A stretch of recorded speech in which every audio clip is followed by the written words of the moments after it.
Hello and welcome to another edition of the Time Flies and Bonus Room podcast. I am your host, Dario, alongside the California, the LA boys, the host of the Bonus Room podcast. I got my guys, Steph and Santiago Lozano with me.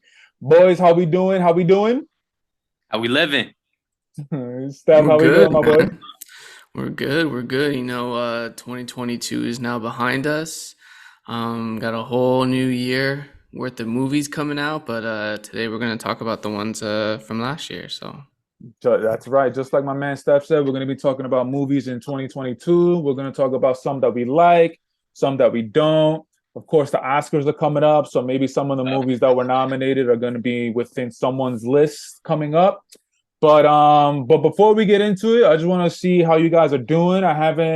Santi, I haven't seen. I mean, we talked through text, but I haven't seen Yeah, you in a while. So just how's everything been? You been good? man, everything's good, man. We out here. We ready for the Oscars. This year's gonna fly by, of course. And we had some good movies last year. We also had some duds, but you're right though. This year we are gonna have some heavy hitters in 2023, which I'm really excited for. But Facts. yeah, man, everything's good, man. We excited to be back here on your platform. Time flies. I see the page growing. I see it. So we mad Trying, respect, boy. man. We West Coast to East Coast, man. Mad love. Facts. Trying. Steph, what about you, my boy? How's everything been? it's been good, man. Saw a lot of movies this year. Went to the movies a lot, so that was cool. But yeah, man, just chilling and living out here in this Cali.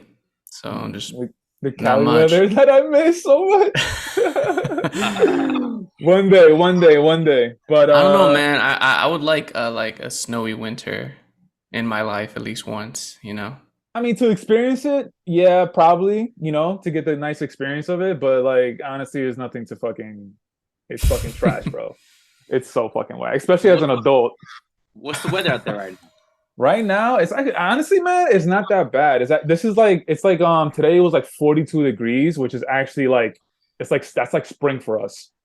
Wow. Honestly, yeah. Yeah, I 42 was gonna degrees. say, It was just gloomy. Steph, my bad. What?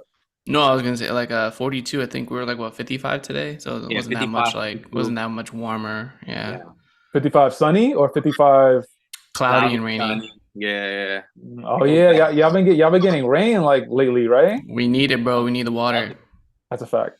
Colorado's pissed because we keep taking theirs, and Nevada's all out too. So next we're gonna come for Oregon, and Oregon doesn't want to share either. So we Wait, need it. seriously? Y'all be taking water from fucking Yeah, from the Colorado River. So so so Jesus we've been taking Christ, water from like Jesus, Nevada and Jesus. Colorado, and now they don't have any either. So I we remember can when use I ours remember when I was tomorrow. out there and I was doing Uber and like the few days that it rained, people didn't know how to drive and I was like, what the fuck is going on? But but anyway, all right, gentlemen. So you guys want to get right into it? You want to talk some movies? Let's do it. Yeah, let's do it. I bet. So we're gonna start off things a little bit. We're gonna start off things positive. Let's start off with one movie that we definitely enjoyed or could have been one of our favorites of 2022. I'll set it off. I'll set the vibes off. And actually, I got everything everywhere Hmm. all at once. Wow. Okay. So I actually just saw this movie recently because it went on Showtime. And when the movie came out in theaters, I was hearing a lot of buzz about it through like the internet and some of my friends, but I just didn't really have the energy to go see it. So saw it on Showtime, and obviously we were doing this pod, so I was like, all right, I definitely got to check it out. I got to see what all the hoopla is about. And to my surprise, I was thoroughly surprised at how much I enjoyed the movie.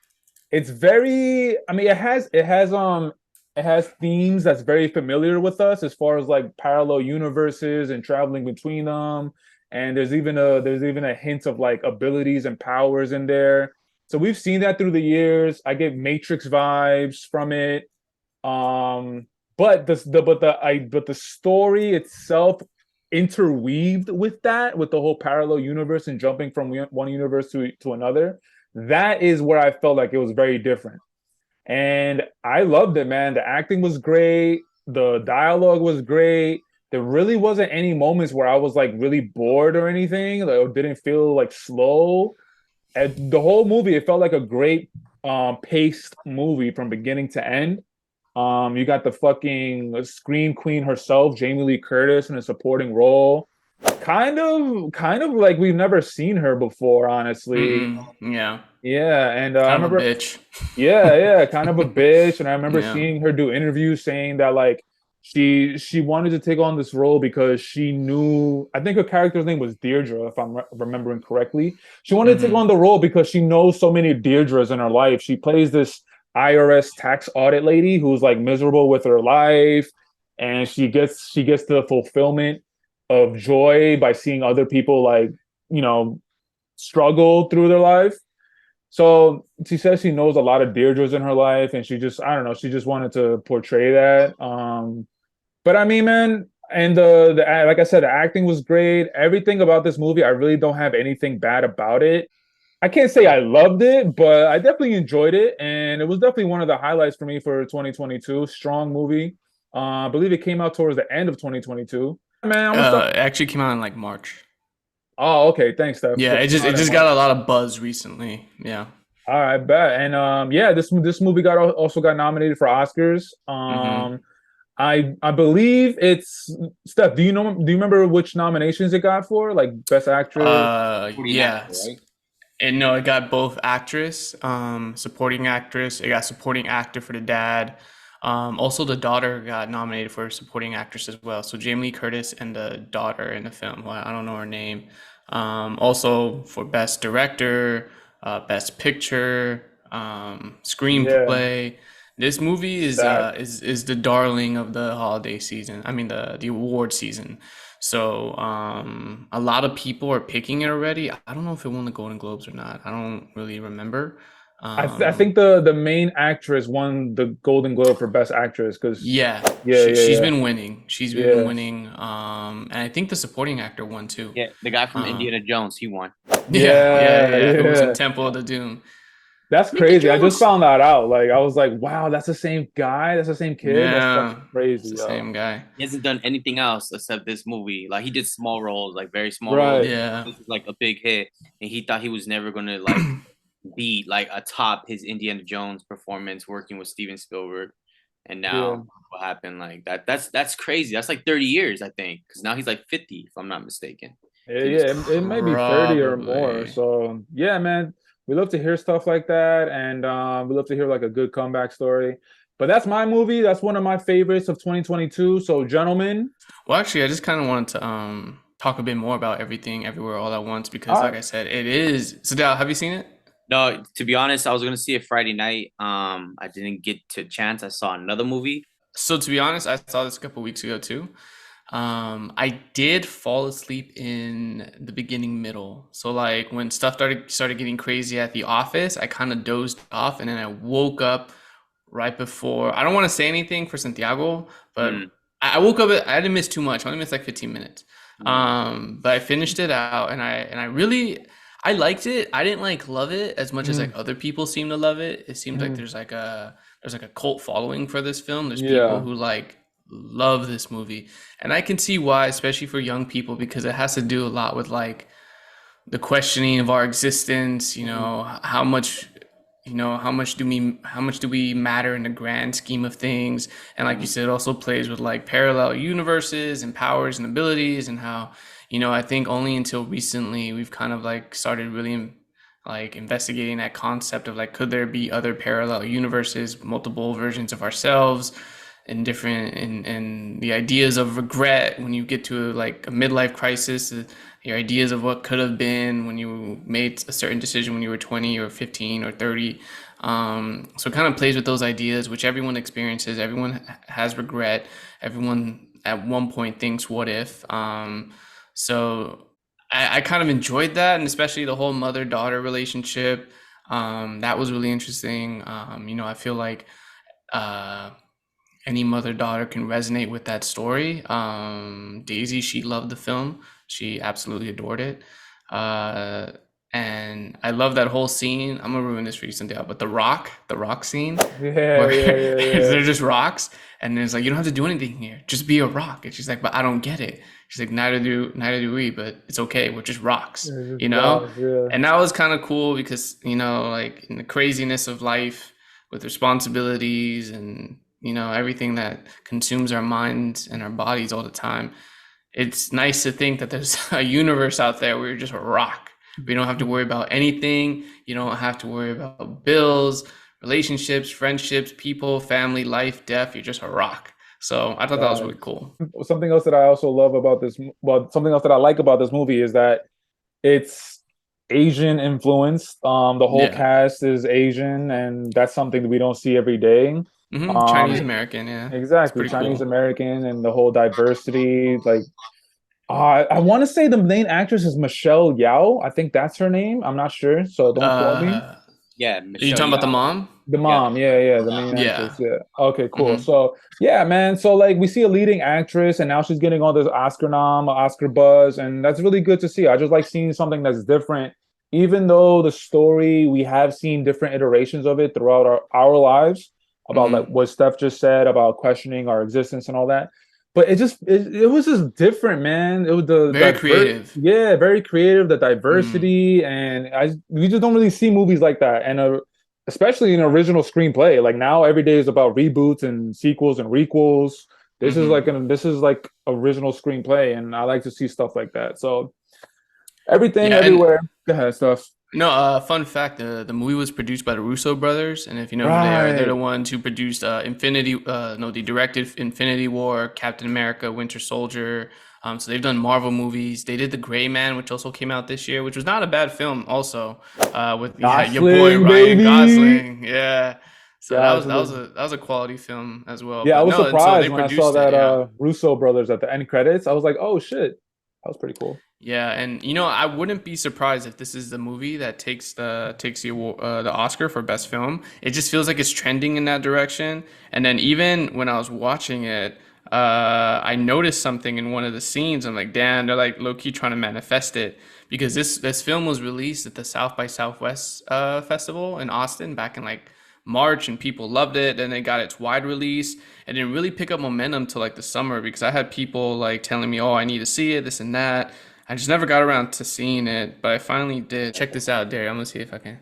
This was in one of the scenes. Ah, fuck, fucking bullshit camera. See if Wait, it'll move. focus. There we go. Can you see it? Can you? Yeah, it fades in and out. Okay, but I see it now. But what? Oh, that's the. That's the Oh Oscar wow. trophy. It was in one of the Yeah. scenes where like it was like flashing all these objects that she has in her hands, and then in one of the images it's the Oscar trophy. So I'm Oh like, shit. damn, like they're kind of like manifesting it. So that was kind of cool. That's Um, fire. yeah, so it was a really creative movie. If anyone has Paramount Plus or Showtime, you should definitely watch it. Or if you don't, pay the $3.99 to watch it. I think most people would enjoy it. Cool, Well, Santi. What you got for us next? One of my favorite movies of last year. I think it's kind of underrated, and it didn't really get that much buzz here at the Oscars. And I thought it was another great performance by Mr. Sandler himself. Was Hustle. I Mm. oh, really nice. enjoyed Hustle. Um, the acting, man. Adam Sandler with age, man. He to me, he's becoming a better actor ever since he did that Gem movie. Uncut gems, Uncut baby. Gems. And Dario's favorite movie. One of, one of. he was good. And Adam Sandler, man, just man, the story um about Spanish kid coming and has the daughter and just it's just like him being on the road and how like he had his troubles and going to college. And I love Kenny the Jet Smith is in it. You got everyone in the league. There's like one big family in the league, and they all showed up for Adam Sandler to do this movie to make the cameos.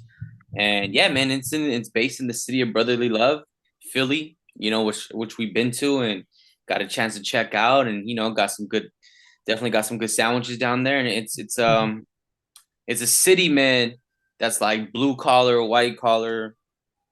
Fans are so passionate. They got their Eagles, got the Sixers, they got their Phillies.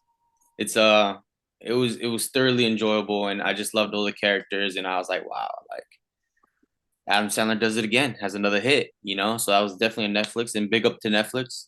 they keep coming out with the hits, and so that's definitely one of my that flew under the radar, but it got some recognition. And Adam didn't get nominated, of course, but yeah, Hustle would be one of my top three of last year. Just to before we move on, yeah. So I saw Hustle when it came out. I believe it was in the summer, and the one thing I liked about the movie is it just felt very.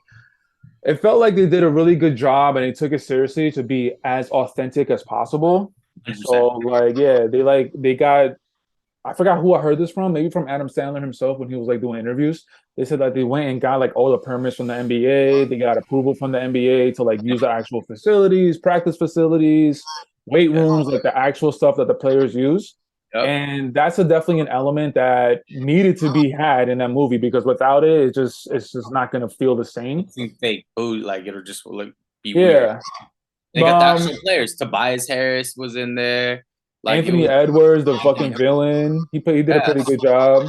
So it was good. The one thing that I had questioned about that movie is the actual basketball player that Adam Sandler is trying to help. So he's an actual NBA player. He plays for the Toronto Raptors. But like I always wondered, like, how did they land on him? Like I felt like they could have gotten somebody not better, but just maybe a little bit more recognized. I don't know. That's just who would you choose though? Like Luka is the other biggest one to me in the league right now. I understand what they did because they needed to go with someone that wasn't completely unknown, but wasn't like super known. So I understand the pick, but the person that they picked, I feel like it could have been somebody else. I can't think of anybody right now. Yeah. But it was just an interesting pick, and he did okay. Like his acting wasn't like Ray Allen, and he got game. Like he wasn't that bad. He was solid. Yeah, he was solid. He was good. Adam Sandler definitely carried the movie, but 100%. Steph, I don't know if you want to say anything about Hustle. Not really. I like the movie. I mean, I watched it. I enjoyed it, but it's not one of those I'll turn on again. It's just your typical sports flick, from it's every sports movie out there. You gotta work hard to get whatever you're trying to get. You work hard. You have the montages of you working out, in the city and waking up early, staying up late. We've seen this movie. It gave me like Rocky vibes. Rocky, yeah, that was dope about it. Queen Latifah was in it. I haven't seen Queen Latifah forever.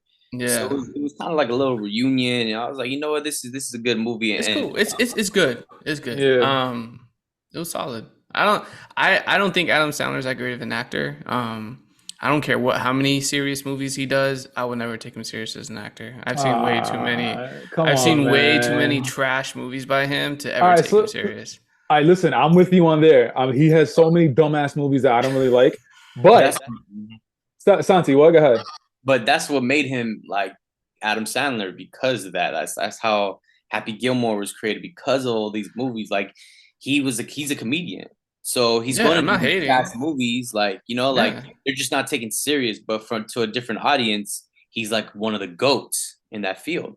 In comedy, in comedy, he's I don't know if he's one of the GOATs, but he's like a great actor, and he's produced a lot of like memorable summer blockbuster comedy films. Like he's done that, and that's what he's.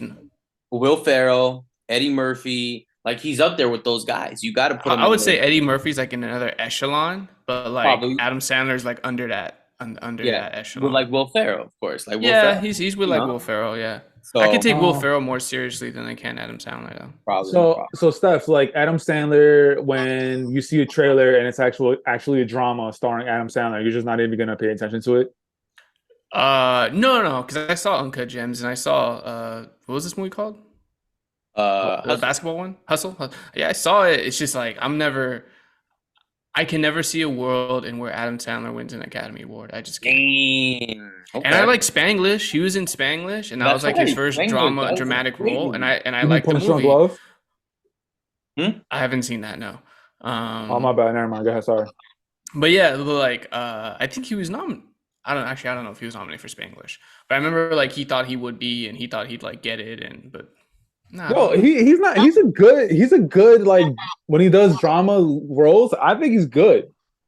He's good, but in a world where Ryan Gosling and Shia LaBeouf don't have Academy Awards, Adam Sandler isn't. Let's go, Ryan Gosling and Shia. Shout out! I love it. Let's go, baby.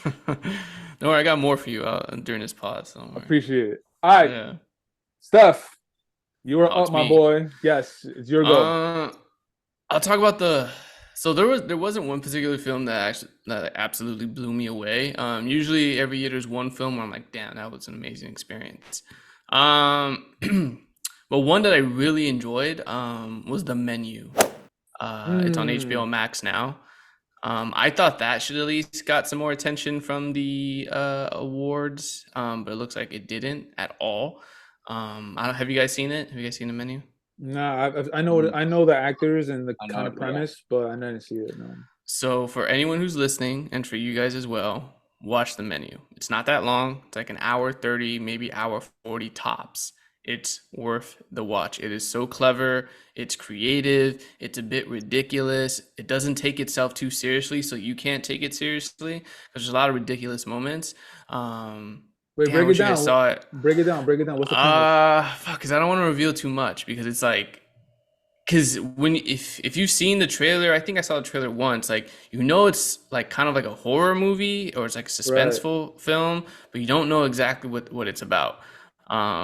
So I didn't really know what it was about going into it. I kind of heard some rumors about it, about what it was about, but you So really you don't went know what's into it going on. blind, like super blind. Not completely blind. Like I knew there was gonna be some sort of like horror element to it, something to do Mhm. with death, and even when it begins, you can tell the tone is eerie.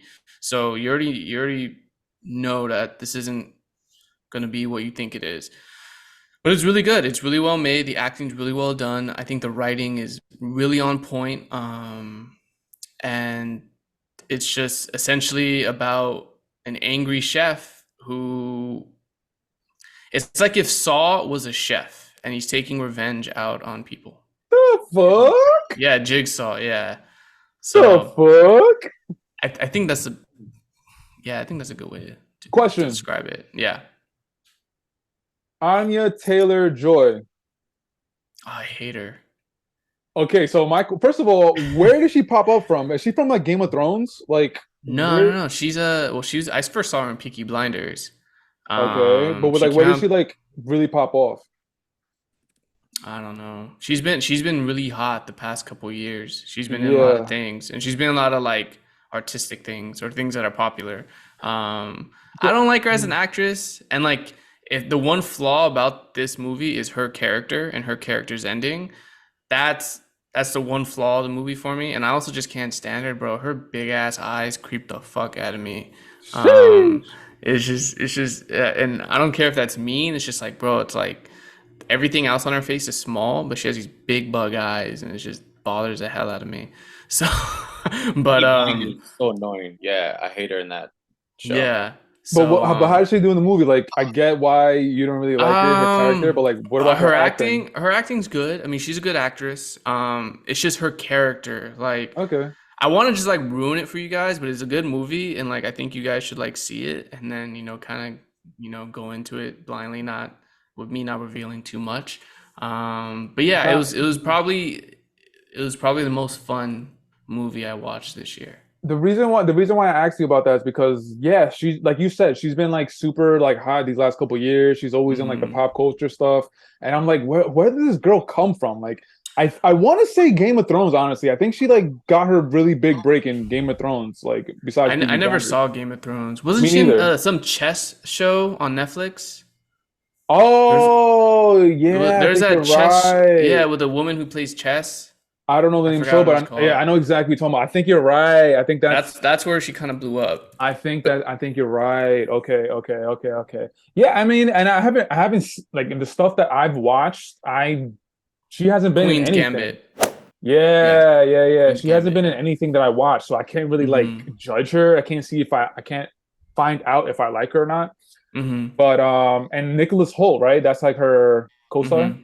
Yeah, Nicholas Hoult does a good job. That's my guy from X-Men. Excellent. Also, John Leguizamo's in it. John Let's Leguizamo had go, like three baby. movies this year, I think, and two of them I really enjoyed. So he's in it. That's your And people's Colombian, right? yeah, yeah, Paisano right there. You got it So I'm right. glad to see he's getting roles. But yeah, it's a good watch, and like I said, it's like 90 minutes, maybe 100, and It's really enjoyable. It's a really enjoyable film. I just love the creativity of it, the jokes, the humor, the themes it plays with. I've been having conversations with my coworkers because there's a few my coworkers, shout out to my job. I'm not gonna say the company, but there's a few movie buffs I work with, and so we'll like I see them every week, and we'll talk about these films, kind of like how we talk about it on this pod, and they were the ones who turned me on to The Menu, and when I saw it, it was crazy. So watch The Menu; it's pretty good. You say Yeah, HBO that's it. Max? HBO Max, yeah, it's on HBO Max now. I'm gonna take your word for it, man, because that's actually one of my resolutions. Like, I have a weird relationship with like starting stuff that's new, like a new TV show, a new movie. Mm-hmm. It's like Mm-hmm. I watch it, but it takes me so long to watch it. So one of my resolutions is like, okay, if someone that I trust with movies and stuff tells me it's a good movie, I just gotta watch it. Stop, don't think about it, just go into it. So I'm gonna watch The Menu hopefully Facts, sooner check it out. or later. And Yeah, so, yeah, there's some people who don't like it. Like I met someone who didn't like it. She didn't get it, and that's okay. But I really like the humor and the themes it played with. So, but yeah. All it right. I think you guys will like it. Bet. All right, so there you go. We got the first movie of 2022 that we really enjoyed watching. So unfortunately, we got to go a little negative now, and we're gonna give our one of the disappointing movies of 2022. I'll start it off. I'll set off the vibes. Steph, you already know where I'm going because we actually did a fucking episode on this. You Check it want to out talk right more behind about this me. movie? No, no, no, no, no, no, no. We're not talking more about it, but All right, all right. it was definitely making this list, bro. It was definitely I making this knew I list. knew it would. I knew Yeah, it would. okay. So if you guys listen and watch the other episode where me and Steph we talk about Halloween ends, I also in that episode find out how delusional Steph is with the Clippers. That's Oh another God, story for another day. But anyway, staying with this movie, go check out we're in that fourth place episode. right now. D, we're in fourth Oh place. my god. Okay, cool. Two Don't games away matter. from third. Cool, cool, Don't cool, matter. cool. Okay, so if you guys want to hear more in depth about this movie, go check out that episode. But the only thing I'll say for this episode for this podcast is I just is yeah, complete disappointment. The way they ended it, the way they tied everything together, and it just felt very rushed. And I just didn't like it. It was a really big disappointment to like go from 1978, the super duper classic, setting off the fucking tone for the rest 30 years or whatever, and then you end it like this. It's like, bruh, come on. So again, I'm not really gonna go into it. Go check out the other episode. So that's all I'll say about Halloween Ends. It's And also available on Peacock if you want to Peacock, watch yeah. it. Oh, Steph, I actually did rewatch it too. After we had that episode, I Hmm. rewatched it, and it was still the same as trash as I seen it in the theaters. I didn't So hate it as much as Dario. I just kind of accepted midway through the film that, it's like we're never gonna get something that tops the original. So we need to stop like setting mm, that like bar no, high. So nobody was I was just kind of expecting like, it. all right, I appreciate the unique take on it. Nobody was expecting it to be on the same level as the original. Just a good ending, and this shit was fucking complete caca, bro. Get this shit out of here. All right, I don't want to spend a lot of time on this movie, so whoever wants to go next, we're gonna do. Yeah, give me a disappointing movie that you saw in 2022. Well, I have one, man, similar to like that realm of that this movie has been around forever. Probably going on like almost 30 years now, because the first one came out in the 90s when I was a kid. I was super, super, super disappointed. And it takes me a long time to get disappointed, but I'm this disappointed walking out of that movie theater. And it was embarrassing for me, as a fan of this movie, of the whole saga. Was Jurassic Park. I couldn't stand Sheesh. it. I couldn't. I felt bad for the actors. I don't know if the old actors just need some money, and I don't think because they're very successful on their own. But Jurassic Park was horrible. The whole Really? setup, the script. I don't know why I felt like they rushed it too. Like, and I was excited because you have the new characters that were cool. The guy from Guardians of the Galaxy, holding it Chris Pratt. down, and Chris Pratt, and the girl's cool. And then you bring the OGs back, and it's like, when does Jurassic Park become a comedy? Like they made these random weird jokes out of nowhere that was like, that's awkward. Because Jurassic Park, like the first like at least two or the first one were like, they were serious movies, it was cool. They were trying to make it as a comedy, and just the whole setup where they were building like what, this utopia for the dinosaurs, and it catches on fire and blue, and now we live amongst the dinosaurs. Like it's cool. Like everyone's just in this perfect it was a letdown, and I was really excited for Jurassic Park, and I've been a huge fan since the first one dropped. And Does yeah, Spielberg have anything to do with this one? I don't think so. This is what? I didn't hear. Spielberg, did he have to do anything with the one that Santi's talking about? don't think so. No, I don't. If anything, maybe he was like a associate Executive? producer. I'm sure. Yeah, maybe. I don't know. Executive producer. I didn't hear. I mean, I doubt Spielberg would let something this bad, with his name on it come out. Listen, I mean, man, that movie. Yeah, go ahead. That movie looked trash from the trailer, bro. Like, Yeah. it's just a money grab, bro. Like, The one before it was trash too. The one where they're like selling the dinosaurs, like that came out 4 years ago or whatever. That one was bad too. So I mean, my expectations weren't that high. I think they definitely sold the nostalgia element of it by bringing Jeff Goldblum's character back, Sam Neill's. So you're thinking right. like, oh, it's like the Avengers, like they're all getting together and they're all gonna be in one movie. But I think it's just a classic. They spend most of the budget on the actors and Mm. the least of it on the writers. So when you spend all your budget on the acting and the CGI and the special effects, the thing that gets the least is the writing. So Mm. I think the writers weren't that highly touted, and so they spit out what that movie was, and there were so many plot holes, and there were so many. I love how at one scene, I don't remember much of the movie. It was such a forgettable film. I think there was one scene where like Chris Pratt's character and the chick were like at the bottom, were like in the jungle, and it was like hot and humid, and then they 2 scenes later they're like on a mountain and it's snowing, and he like jumps in some water and he's like fully drenched, and then he just continues running around the mountain in snow. I'm like, yo, that boy would have like hypothermia. Like, how's he still running around, and like it doesn't make any sense. So Actor and stuff. But yeah, I just remember like there was so much shit that didn't make sense. But they I make mean, a lot of connections though to like the old one. I don't know if you guys noticed when the yeah, dinosaurs yeah, they made a like, bunch oh, of references to it. Yeah, I I didn't mean, watch and it, that, so old one. I have Yeah. no idea what yeah, you guys are talking about. and those writers in the writing were like, it won't be so cool if we connected to like the one. Oh, the audience will love that. Yeah, but the rest of the story sucks. So yeah, it was definitely a disappointment.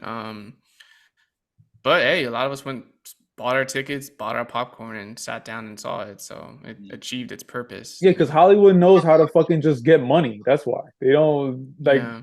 It's fucking. Oh man, that's very disappointing. But The kids Santi, love it though. Guarantee the kids love it because they love dinosaurs. So they're there for the CGI. So if you ask a 10-year-old if you like that movie, he's gonna be like, yeah.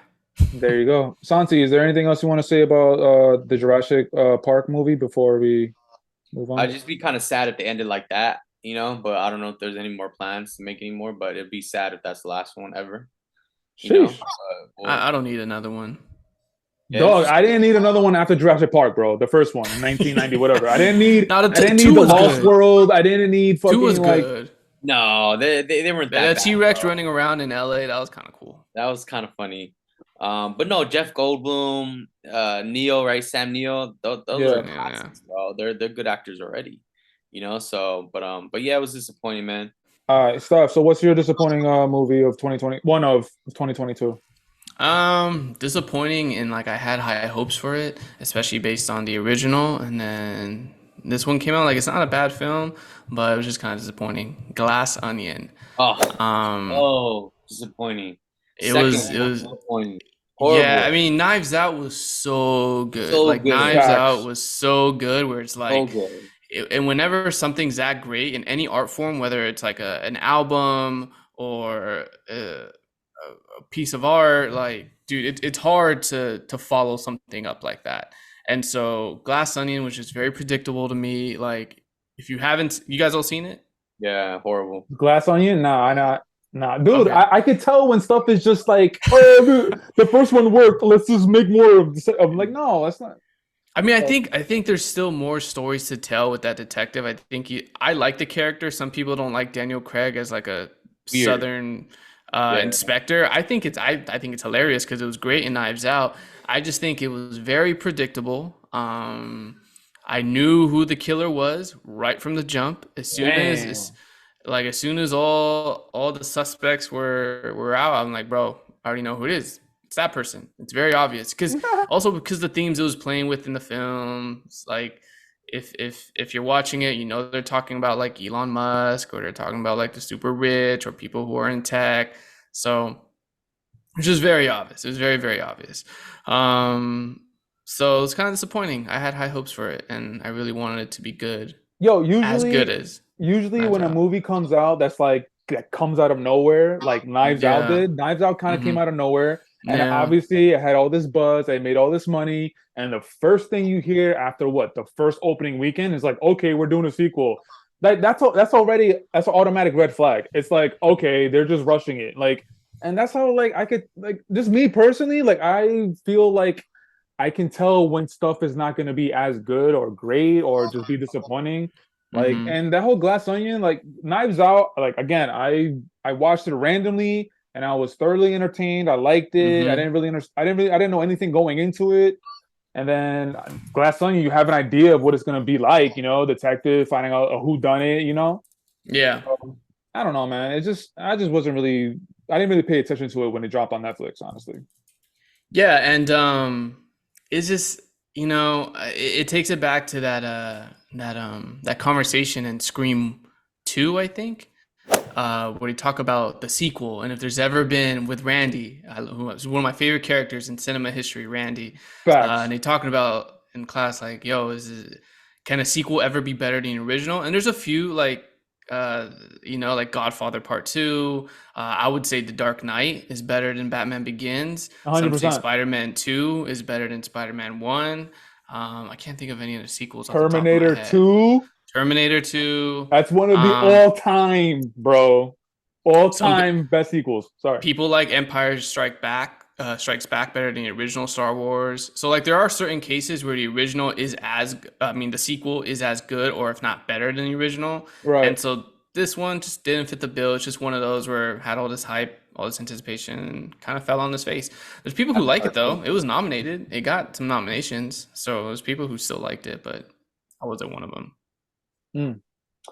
All right.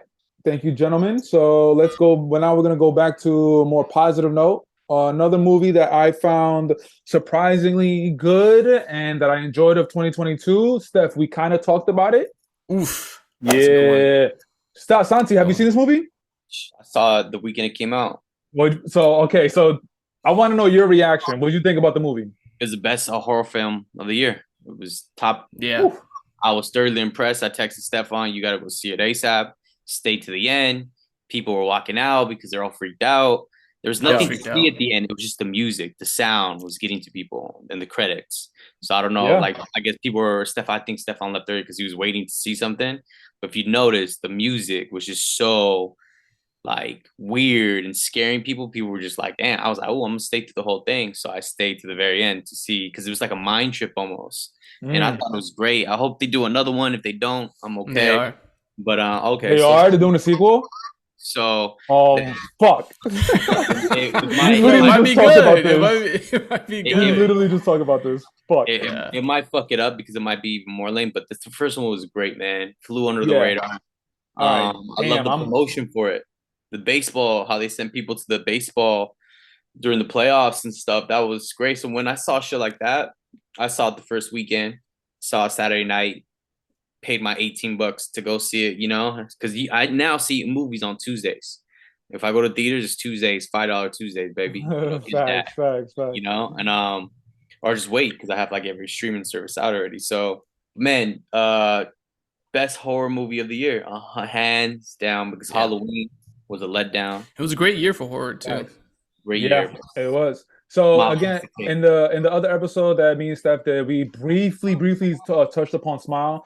But yeah, I mean, just piggybacking off Santiago, like this movie, I remember when the trailers came out, like it just felt different. It felt different. It didn't feel like your typical. Just I don't know if this movie was Blumhouse, but Blumhouse kind of has like a chokehold on the horror genre right now. And whenever Blumhouse starts promoting their stuff, I feel like they do a little bit too much of it. So when this movie started coming out with all the trailers and the promotion, like Santi, you just said, sending people to the ballpark and just standing behind home plate, smiling, it's like little stuff like that is very different, and that stuff like gets me. Like it hooks me in, And if they're putting that much energy into it, then it's something that I should pay attention to. And then just based off the trailer, again, like I said, it just felt different. It didn't feel like your typical horror movie. Like, let's just throw this out around Halloween just so we could get some money. Like the story is different. The story is very different. And just to pitch it to you guys real quick for the viewers and listeners, if you guys haven't seen it, it's about this lady who is a psychiatrist, and one day she gets a patient who's very, very mentally ill. She starts complaining about seeing somebody just smiling at her, and the psychiatrist is trying to help her out, and then the girl literally kills herself in front of her, and it was pretty gruesome. And then there's a curse that's transferred over from that girl over to the psychiatrist because she was there firsthand watching her fucking suicide. And the movie picks up there. The psychiatrist has to find out the origins of this curse, where it came from, how to defeat it, and it just has a lot of twists and turns, and it just felt original. And I really liked it, man. And I just like how different it was. I don't know if anybody else want to piggyback off it. And Paul Penn, man. Oh, Kumar. Kumar, yeah, man. I thought he was Oh. great. He was so funny, and he was that one scene. I don't want to ruin it for people, but when he's there and he just does that, oh man, Yeah. it was legit, man. So it was Yeah. Also, fun fact, did you know that's Kevin Bacon's daughter? No. The main actress? Yeah, that's Kevin Bacon's daughter. Oh, Daughter. Susie Sosie Bacon. Sosie Bacon. Sosie, or I don't know. What's that big topic going on right now? That the children of Hollywood stars, they get a lot easier in Hollywood. There's like a topic going around about Oh it. yeah, they have all the mean, connections. I know. No, like they know the producers, the Yeah, studio it's, heads. it's So because you said Kevin Bacon, and I'm like, wow, this is just another example about how they have it so much Yeah. easier. But Yeah, it happens all happens the all the time. time now. Like it happens all the Yeah. time. real quick, the one knock I'll have about this movie, She was a is good that- actress though. Yeah, it's pretty good. It actually goes along the same lines of acting. It's actually her boyfriend. Her boyfriend, I don't know his name, but he was actually the lead actor in the Independence Day sequel, Resurgence. He was also in Nightmare on Elm Street, the remake. Oh, He was Johnny Depp's character. Kyle Gallner or something. Yeah, he was also in the Nightmare on Elm Street remake. No. I meant no. I know you're talking about the white boy policeman. Oh, okay. You're talking about the other one. Yes, I'm talking about her black the boyfriend. dude. Yeah, Her black boyfriend who she lives with, and I guess I forgot about engaged that or guy. whatever. Yeah, exactly. Yeah. That's Oh, the shit. point. That's the point. Like his acting was horrible. It was just very Yeah. like, I don't believe you right now. You're supposed to be worried for your girlfriend, and you look like you want to laugh. It's like what? And yeah, that was like the only Yeah. knock. I saw it with my brother, and like we were looking at each other in the theater, and we were like, "Yo, this dude can't act." So that's about Yeah, it. he was good in Shaft. But I think he's more suited for comedy. I'm not saying Shaft was a good movie. I'm just saying he was better in Shaft. So I think he's more suited for the comedy genre. No, I love Smile. I hate psychological horror films. I absolutely hate them because they freak me out the most. You I can't get think a away. lot. Yeah, I think a lot, and those movies always kind of mess with me. So I saw it in theaters. Also, the director did a lot with and I've talked to multiple people about this. He did a lot with the sounds and the music of it. So they use like a lot of like high frequencies, winding frequencies, also the rotation of the camera, how it's like flipping on itself. Like it's the director's constantly trying to bend your mind as the main actress, as her mind is being bended, and just the themes it plays with like trauma and how trauma can be contagious and how we deal with trauma, and suicides and just all that shit's really relevant to a lot of people today. Mental health. It's like Yeah. number one on everyone's minds right now. So to have a horror film about it and have it be through a monster, like that a monster can like somehow get into your mental state and just cause chaos and cause you to be schizophrenic, and it's a very scary thought for anyone who deals with some sort of anxiety or mental health. So it was a very real and very scary film. That's why it's one of the best of the year. But yeah, we'll see what happens with the sequel. Because the ending is not what you expect. Facts. But also at the same time when I was watching it, I'm like, I can't see it having that kind of ending. Like, and then when the ending happened, I'm like, yeah, that seems more suited. Like Mhm. for this type of movie, the ending is what it should be. So yeah, Smile's a great movie. Definitely one of the best of the year, and a great year for horror. It definitely takes the cake for me as well. Steph, you wanna give us another one of your highlights of 2022? So next to the menu, I What? really enjoyed Violent Night, which is the Santa movie where Santa just like beats the crap out of people and just like fucks them up. It's like if Santa became like Jason Bourne or fucking the dude from Taken or John Wick. It's a really fun movie. Um, it's just That's you the guy never from see Stranger Santa. Things, David Harbour. I don't watch Stranger Things, but yeah, I think he's from Stranger Okay, Things. okay. It's really good. John Leguizamo's also in it. Another movie that Okay. doesn't take itself too seriously. Is really funny. Just an overall good ride of a film. You never really think of jolly old Saint Nick, drenched in blood, fucking up people with a candy cane. So it's really good. I think that's also on Peacock. It's available now, but The movie maybe came out of wait and nowhere, watch yo. it. It did. I saw the trailer for it. It's kind of like how Cocaine Bear. Like, have you seen the trailers for Cocaine Bear? You see there, like, damn, that's kind of Yeah. a ridiculous idea. And same thing with Violent Night. And, as you said, Daryl, earlier, in an age where everything's a remake or a sequel or a prequel, it's nice to have something unique and original. And for me, it was. Some people might find it a bit, outrageous and um, not good. I liked it. I thought it was a good film. Again, in a year where no film really like blew my mind, I think this one was one of my favorites. I enjoyed walking out of it. I was like, that was a good movie. I didn't see it, but my girlfriend saw it twice, so I need to see it. Yeah, Twice. Yeah, it's she good. yeah. So Oh, Next I want. Christmas season, put it on the list. Yeah, I want to see it. I heard it's good. So because it was out when like no movies were really out. Early December. Yeah. It was like the biggest movie because it was like no, it was a weird year because there was like a lot of movies. I feel like Top Gun was in the movie theaters the whole year, because they right? needed to fill these theaters because there wasn't really a lot of hits going out. So it's Yeah, which is from the supposed to holiday. change this year. This year, there's supposed to be like a blockbuster film coming out every single weekend starting in March. Yeah. Where this year, it was like every other weekend. Or even Yeah. like every once a month. Or yeah, it felt like it wasn't that much, but Yeah, I mean, yeah, there was movies that came out. Like, did you guys see Beast? Like, I saw Beast. Beast was like whatever, and and there was movies like Nope and like random movies in between, like the heavy hitters. I think this is gonna be the last year, hopefully, that we still feel the effects of COVID. Yeah, hopefully. I really Yeah. hope people get back to the theaters because, I mean, we all agree Top Gun is one of the top movies of the year for all. I didn't put it on my list because that's just a general consensus. The most fun Mm. I had in a movie theater this year was for Top Gun in a full theater in the summertime. It felt like, as it Oh, it should felt be like before old COVID. times. It felt like old times, yeah. And everyone has enjoyed Top Gun. I loved it from beginning to end. Miles Teller, let's go. He's back on the map, baby. Yo, he was fit in that movie, man. I don't know if he's that fit yeah. anymore, but he was fit. Yeah, nah, he was ripped. Yo, Santi, so give us another one of your favorites of 2022. Hmm.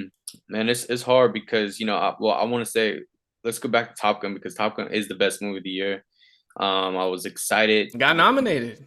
I'm a huge Top Gun fan. I was Top Gun for like 3 years in a row. For It's easy Halloween. costume.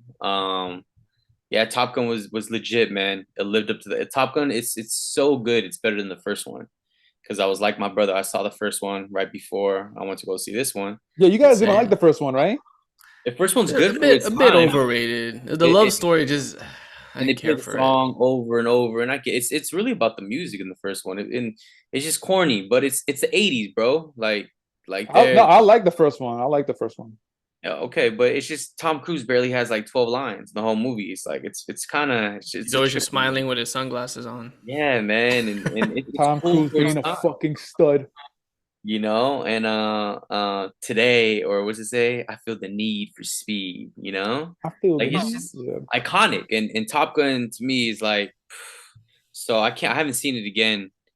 Actually, I saw this is the only movie I saw twice in the theaters, so it was that good, and I hope it's not gonna win nothing, but I hope it. Do you guys hold on? Do you guys think there's gonna be a third one or no? I think that's it. Nah, with the amount of money they made, they're probably gonna push a third. Maybe I don't just let know. Teller take over. No, take my money right now, bro. Let Rooster take over. Rooster's the new Yo, Top I Gun. mean that's the kind of the lineage right now that it's looking like. But yeah, that movie's like what the fifth highest grossing movie of all time, some shit like that. I think it was like three or Yeah. something, or three or I I Avatar, got think I it think, was. I don't know if Avatar's beat it, but I know it was the highest grossing Avatar movie beat of the it. yeah. year. So I think they're pushing it. Of course, I think they're gonna push top three. I mean, another one. So I don't know. Maybe. But my other one, sticking to the boys in the sky, was Devotion. I think Devotion was kind of quietly really, really Mm, good, man. And the actor from Top Gun, he's in this one as well. Glenn With Powell, yeah. man, Glenn Powell, man, he's up and coming. So I really like Devotion. I love the story. I didn't really know too much about it, but and it had old boy from Ant-Man. He's gonna have a big. Yo, he's His gonna have a huge 2023, bro. yeah, with Devotion, he got Ant-Man, and he got the my favorite Marvel series, mini series, Loki. Loki. Which Loki, I'm just like, that's the best one so far, and I'm waiting for it. And it's man, he's doing real good. So Devotion was great. The story, um, man, it's just it's I don't want to ruin it for people, but like it's a good movie. They should go see it because like you don't Well, expect the ending if you don't know the story. Like it caught me off by surprise, but it was great. I had a good time with that movie. well, he was the first African American pilot to do something with the Marines during the Korean War, wasn't it? He was like the Yeah, first. Yeah. to fly, like to be a legit pilot. Well, I guess he was just like in the top rank or whatever of Yeah, pilots, yeah. He was because like, there were black pilots in like World War II and World War One, but he like I guess he was like in the first certain class of pilots, I think. have you seen it, Dario? Nah, I'm just thinking about how it's funny how Glenn Powell, his second movie after Top Gun, is another There's flying another, movie. Like and Hilarious. he's like like not an asshole. It's like a completely different character. Like he's Opposite actually like a character. warm and genuine oh character who really? cares. And yeah, in Top Gun, he's like the cocky dick. In this Yeah. one, he's like the opposite. Opposite. He's like Yeah. He very found humble. his niche, and he's sticking to it. Actually, my brother saw it. My War brother saw movies. Devotion, and he said it was good. He said it was good. He said Jonathan Majors, I believe his name. Um, he said he did a good job Jesse acting. Brown. Um, oh, the real Oh, life. sorry, the real guy. Yeah, his name was Jesse Brown. Yeah. Yo, but go piggybacking off of Jonathan Majors, how this 2023. So Santi, you said Ant-Man, you said Loki. He's also gonna be in Creed 3. He's Oh, also Creed gonna 3. That's right. right now he's right well he was in Sundance. He was promoting a movie that's coming out. It's like an indie movie, but he plays a fucking a bodybuilder. And Mm. I forgot what it was called. It's like I forgot what it's called. But he's playing a bodybuilder, and he was talking about his process getting into obviously in shape and shit. And and during the interview, you see like photos of what his physique looked like. Like this guy's a fucking thespian, bro. This guy's insane. Like he's gonna like his range is we're gonna see his range this year from indies to big studios to fucking all these different types of roles, and like he's gonna be coming on strong as far as like the new like one of the better actors coming on. So I'm Yeah. actually looking forward to all of his projects coming up. So The movie I think you're talking about is called Magazine Dreams.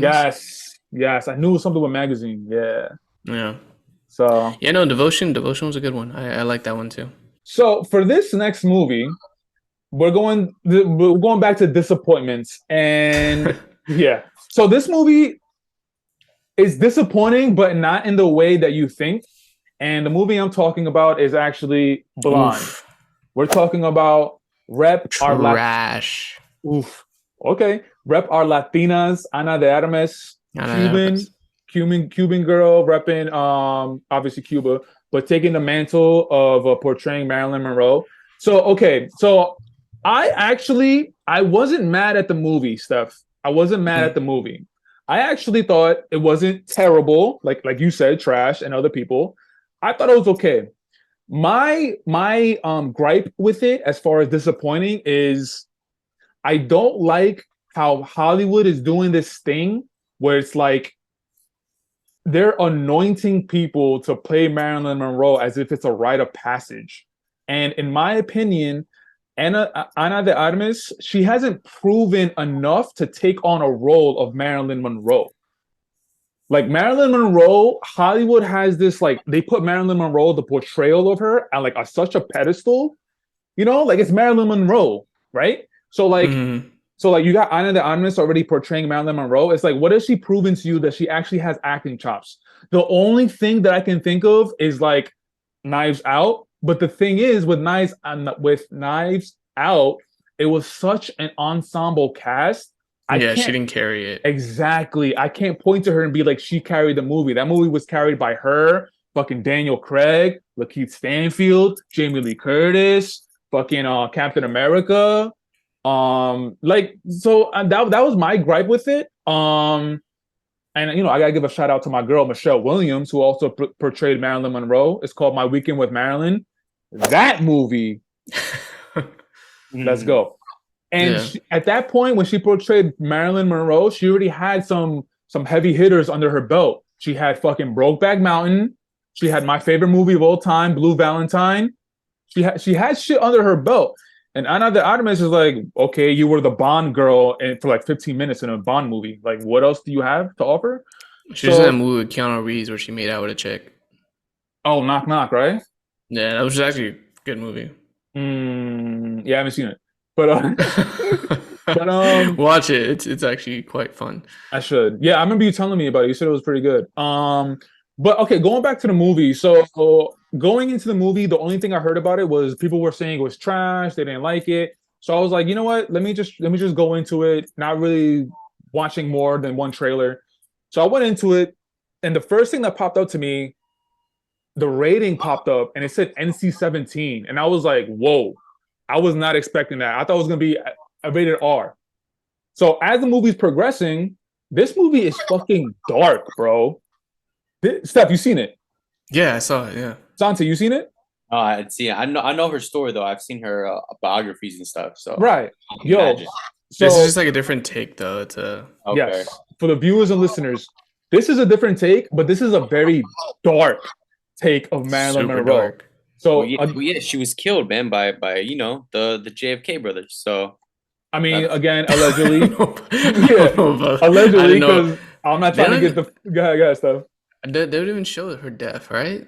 It No, doesn't even end with that. oh, it didn't go that far. No. Bro, they it's do just 3 hours of her just crying and just being sexually abused. Like yeah, bro. It's pretty it's like 3 straight hours of that. Yeah, they show you her getting like butt fucked. They show you Yeah. her like they go graphic, bro. The Yeah. spoilers. Sorry, the movie's been out for a while. You gotta watch Yeah, it. it's been out for a while. Yeah, Santi, I'm sorry, bro, but I gotta talk to you. So Is the that opening. bad?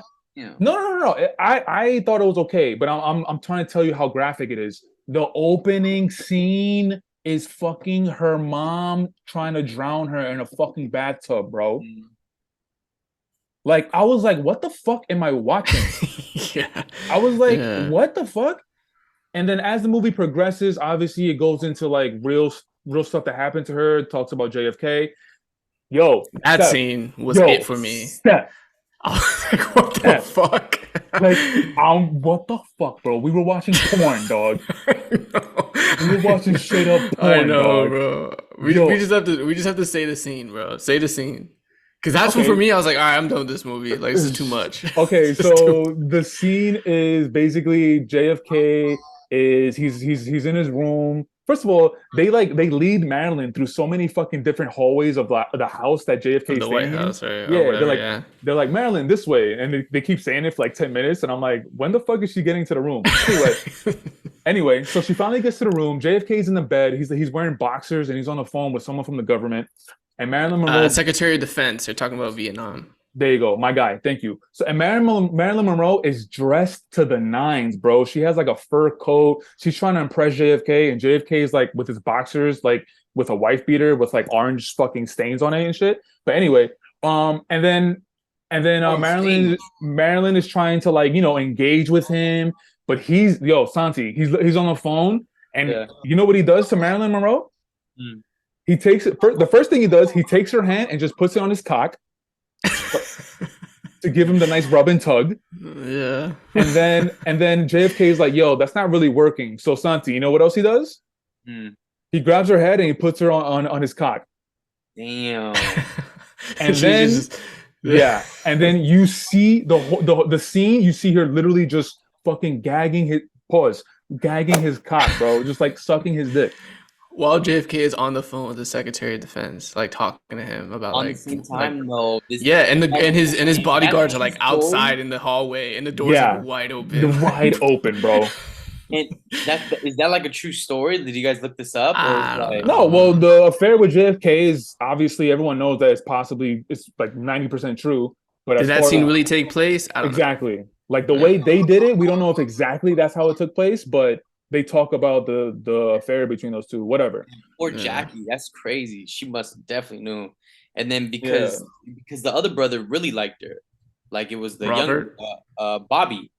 Oh, Like, Bobby. Mm. Yeah. Yeah, Bobby really liked her, and then that's what it's. When I saw the documentary and I just found out her true story, like she was passed around, and in those days, man, women like they had to do whatever just to stay on top, you know. Like so, I Oh. could imagine. It's, Like, it would- yo, and you just sparked another scene from my movie. Steph, do you remember when she gets her break in Hollywood? How she got her break in Hollywood? The producer banging her on the Exactly. desk. Yeah. Exactly. Yeah. Yeah. The producer Yeah. banging her. Like that's how she got her break. The most I mean- interesting part for me of the film was I didn't know she was in a throuple with Charlie Chaplin's son. I didn't know that. Yeah, me neither. That was interesting. Yeah. Yeah, man. When I say throuple, that means she was dating two guys at the same time. They were like a threesome all the time, and they were cool with it. Back in the 50s. Oh, but they never did it together at the same time. They were just hanging out. No, they did do it together at the same time. Yeah. You see Oh, that okay, too. cool. And they were Yeah. just cool. See, that's Hollywood though. That's like not uncommon though. You know what I'm saying? I know, but like I didn't know that about Marilyn. I didn't know she was in a throuple. You know, that's Yeah. cool. I'm with you, Steph. I didn't know that. Santi's like, I'm gonna watch that tonight. I really need to see this movie because like It's I'm 3 Get the hours lube away. ready, So- boys. Get the lube ready. Get the lube in the sock. It didn't come out in theaters, did it? It came out online or something? Netflix. Netflix. It dropped on yeah. Netflix. Like It's in been out July. since Summer. yeah, Summer, like yeah. August, July. Yeah. Netflix is throwing some heavy hitters, man. They're like Yeah, they're dropping the bag, bro. I mean, unfortunately, this movie didn't really connect, but yeah. She So got the nom though. yeah, I didn't think she deserved it. Also, Uh-huh. bro, her accent comes out so Thank much. you, So thank you. much. The entire movie, I'm like, bro, Marilyn Monroe is not from Cuba. Bro, you hear her accent, and so the fact that she probably got the nom because she blew JFK. Like, I don't know. That's probably the reason why. I have no JFK? idea, bro. No, Huh? well, huh? who played JFK? Some I guy. don't know. We They don't didn't show his yeah, yeah, face. yeah. Either. They show it for like a second. Nah, you see his face, Steph.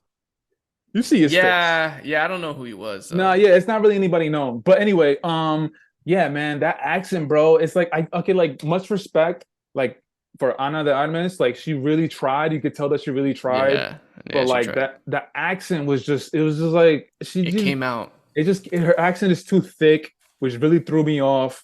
Oh, and Steph, I think the reason why she got the nomination for is Best Actress, right? Yeah, she got it for Best Actress. Yeah. So I heard this somewhere that the actors they actually put in a nomination who they think should be nominated for Best Actor, Best Actress. So Mhm. the actors put yeah, her up. they decide who gets nominated. Yeah. Yeah, so they put her up. So I guess they're just trying to show that we respect your trying to portray Marilyn Monroe. So here's a nom. Yeah, I don't think she's gonna win. If she Nah, does I don't win, think yo, so. that shit will be crazy, bro. But this movie, man, like again, the movie wasn't terrible to me. It wasn't terrible. Like I'm not gonna watch it again, but I Yeah, that was my wasn't. question. Yeah. No, I'm definitely not gonna watch it again. But That's so long. only when I'm like super duper horny and like I gotta jerk off, I'll definitely watch it. But But it's not even like sexy sexual scenes. Like they're kind of depressing and dark, and it's just like fuck. Like yeah, but I would have yo, hated to have been an actress in the golden age of Hollywood. facts. But another thing I wanted to mention before we move on is again NC-17 and Ana de Armas. She's topless in a lot of the movie, Mhm. you see her titties like straight up, her boobies. And again, much respect to Ana de Armas, going there. She really went there. So that was my gripe with it as far as like disappointing aspect. I don't like how Hollywood is anointing these actresses to play Marilyn Monroe when, like, in my opinion, you haven't really proven your acting chops. But whatever, man. Blonde, Netflix. If you want to just be depressed for 3 hours, I first of all get therapy, but second of all, then check out this movie. She My was bad. nude in Steph, go Knock ahead. Knock. So sorry, yeah. She No, was stop. nude Go in ahead. Knock Knock. So this wasn't her first time being nude. All right, I gotta watch that movie. Uh, Those scenes are way better than the blonde ones. Santi, you want to give us another one of your disappointments of 2022?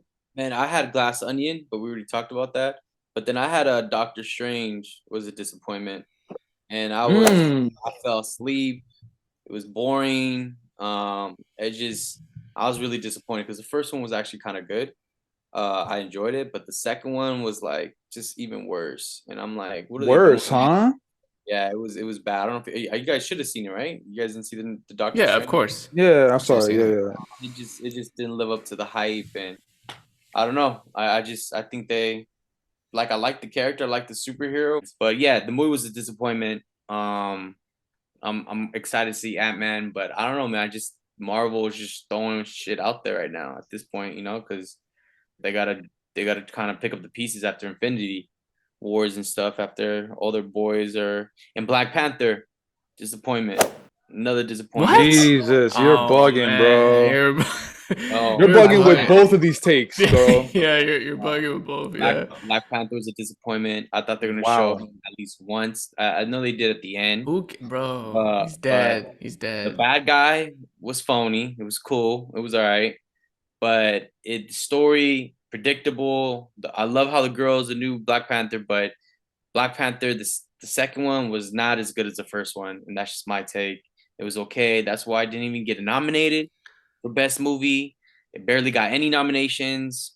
It just fell off, man. Marvel's great, man. They're still top of the top of the kingdom, but they're throwing shit out there because they need money, and I get it. You want to keep it going, so I'm really hoping Ant-Man, because Ant-Man's dope, and I like Ant-Man, so I hope. Just for context for our listeners, this is a DC fan talking. This is someone who Yeah, thinks Justice League is good. I'm a DC fan, but Black Adam was kind of disappointing too. And Black Adam, and now they're gonna wash that whole story. And I thought he did okay. I thought it was kind of cool. But now, old boy from Guardians of the Galaxy, what's his name? He's taking over DC. So now they're gonna, James Gunn. yeah, James Gunn, which I met too. He's cool, but it's like now they're gonna restart everything else. So I'm just like, I feel bad for DC. Like they can never, Wait. Warner Brother could just I don't never, feel bad for them. they can never get it right. They did this to themselves. Yo, Santi. So okay, going back to Doctor Strange, what you keep saying the Story, disappointment? CGI, everything, the acting, everything was just CGI. horrible. It was bad. It was Horrible? horrible. The Nah, second one was boring compared to the first one, bro. Doctor Strange. Did you even watch the first one? Yeah, the Doctor Strange is a great superhero, and I like. When did you see the first one? I saw it before I saw the second one. On Disney Plus. I had to see it. I was like, well, if I got tickets Yo, to see the my second man, one, this guy. if I was like, I was like, if I see the second one, I gotta watch it on Disney Plus, and that's actually a good story. What what I'm saying? So I didn't hate it. Santi, I don't think it's the best Marvel movie ever, but I didn't hate it. I liked but it. it's I watched one of it the again. worst. It's one of the worst. No, Not it's every not. Marvel movie is No, great. It's not. It's not If one you of the worst. put a bar, No, okay, there's echelons. There's degrees to everything, Yeah. bro. There's Doctor Strange- fucking premiere. Go it's ahead. definitely not in the premiere. It's not even in the highs. It's mid. It's mid. It's Mid mid. is not Yeah. horrible though. Yeah, mid is not It's horrible. When you horrible. say horrible, Horrible. I'm thinking like Thor: Dark World, which is like horrible. Ding ding ding ding ding ding ding. Like- Yes. Like when I think it's mid, I think it's right there with Guardians of the Galaxy Volume 2. It's with I Iron don't Man know. 2. Iron Man 2, Iron Man 3. Like I've seen those movies multiple times, but it's not Infinity War, it's not Endgame, it's Yeah. not the The Spider-Man, Winter Soldier. the Winter Soldier, Definitely you know. not It's in like that. I liked it. When I first saw it, yeah, it's a little weird, but what kept bugging me, like not in a bad way, but I was like, yo, I've seen this style before. Where have I seen this style? I swear the style of this movie is so fucking familiar. The music, the way it's filmed, and then after the movie, and even there was a cameo in it, and like it didn't even hit me there. It was just kind of like, oh, that's random. That's a random cameo. Oh, I know But you're it gonna wasn't say. until I saw who directed it during the credits where it all made sense. Sam Raimi directed the film, the Yeah, director of the original Spider-Man films. Danny yeah. Elfman, who's one of the greatest film composers of our time, who did the Simpsons theme, who did Nightmare Before Christmas, who did all the Spider-Man films. He also composed Doctor Strange and the Multiverse of Madness. And you see Bruce, because he Sam Raimi always has his buddy Bruce from the Oh, the the Dead films, the yeah, Evil Dead yeah. films. Evil Dead. He Yeah, had a yeah. cameo in it. I thought it was so random. I was like, why would that guy be involved? It didn't hit me that Sam Raimi directed the film. Bruce So Campbell, I think his name is. yeah, Bruce Campbell. Yeah.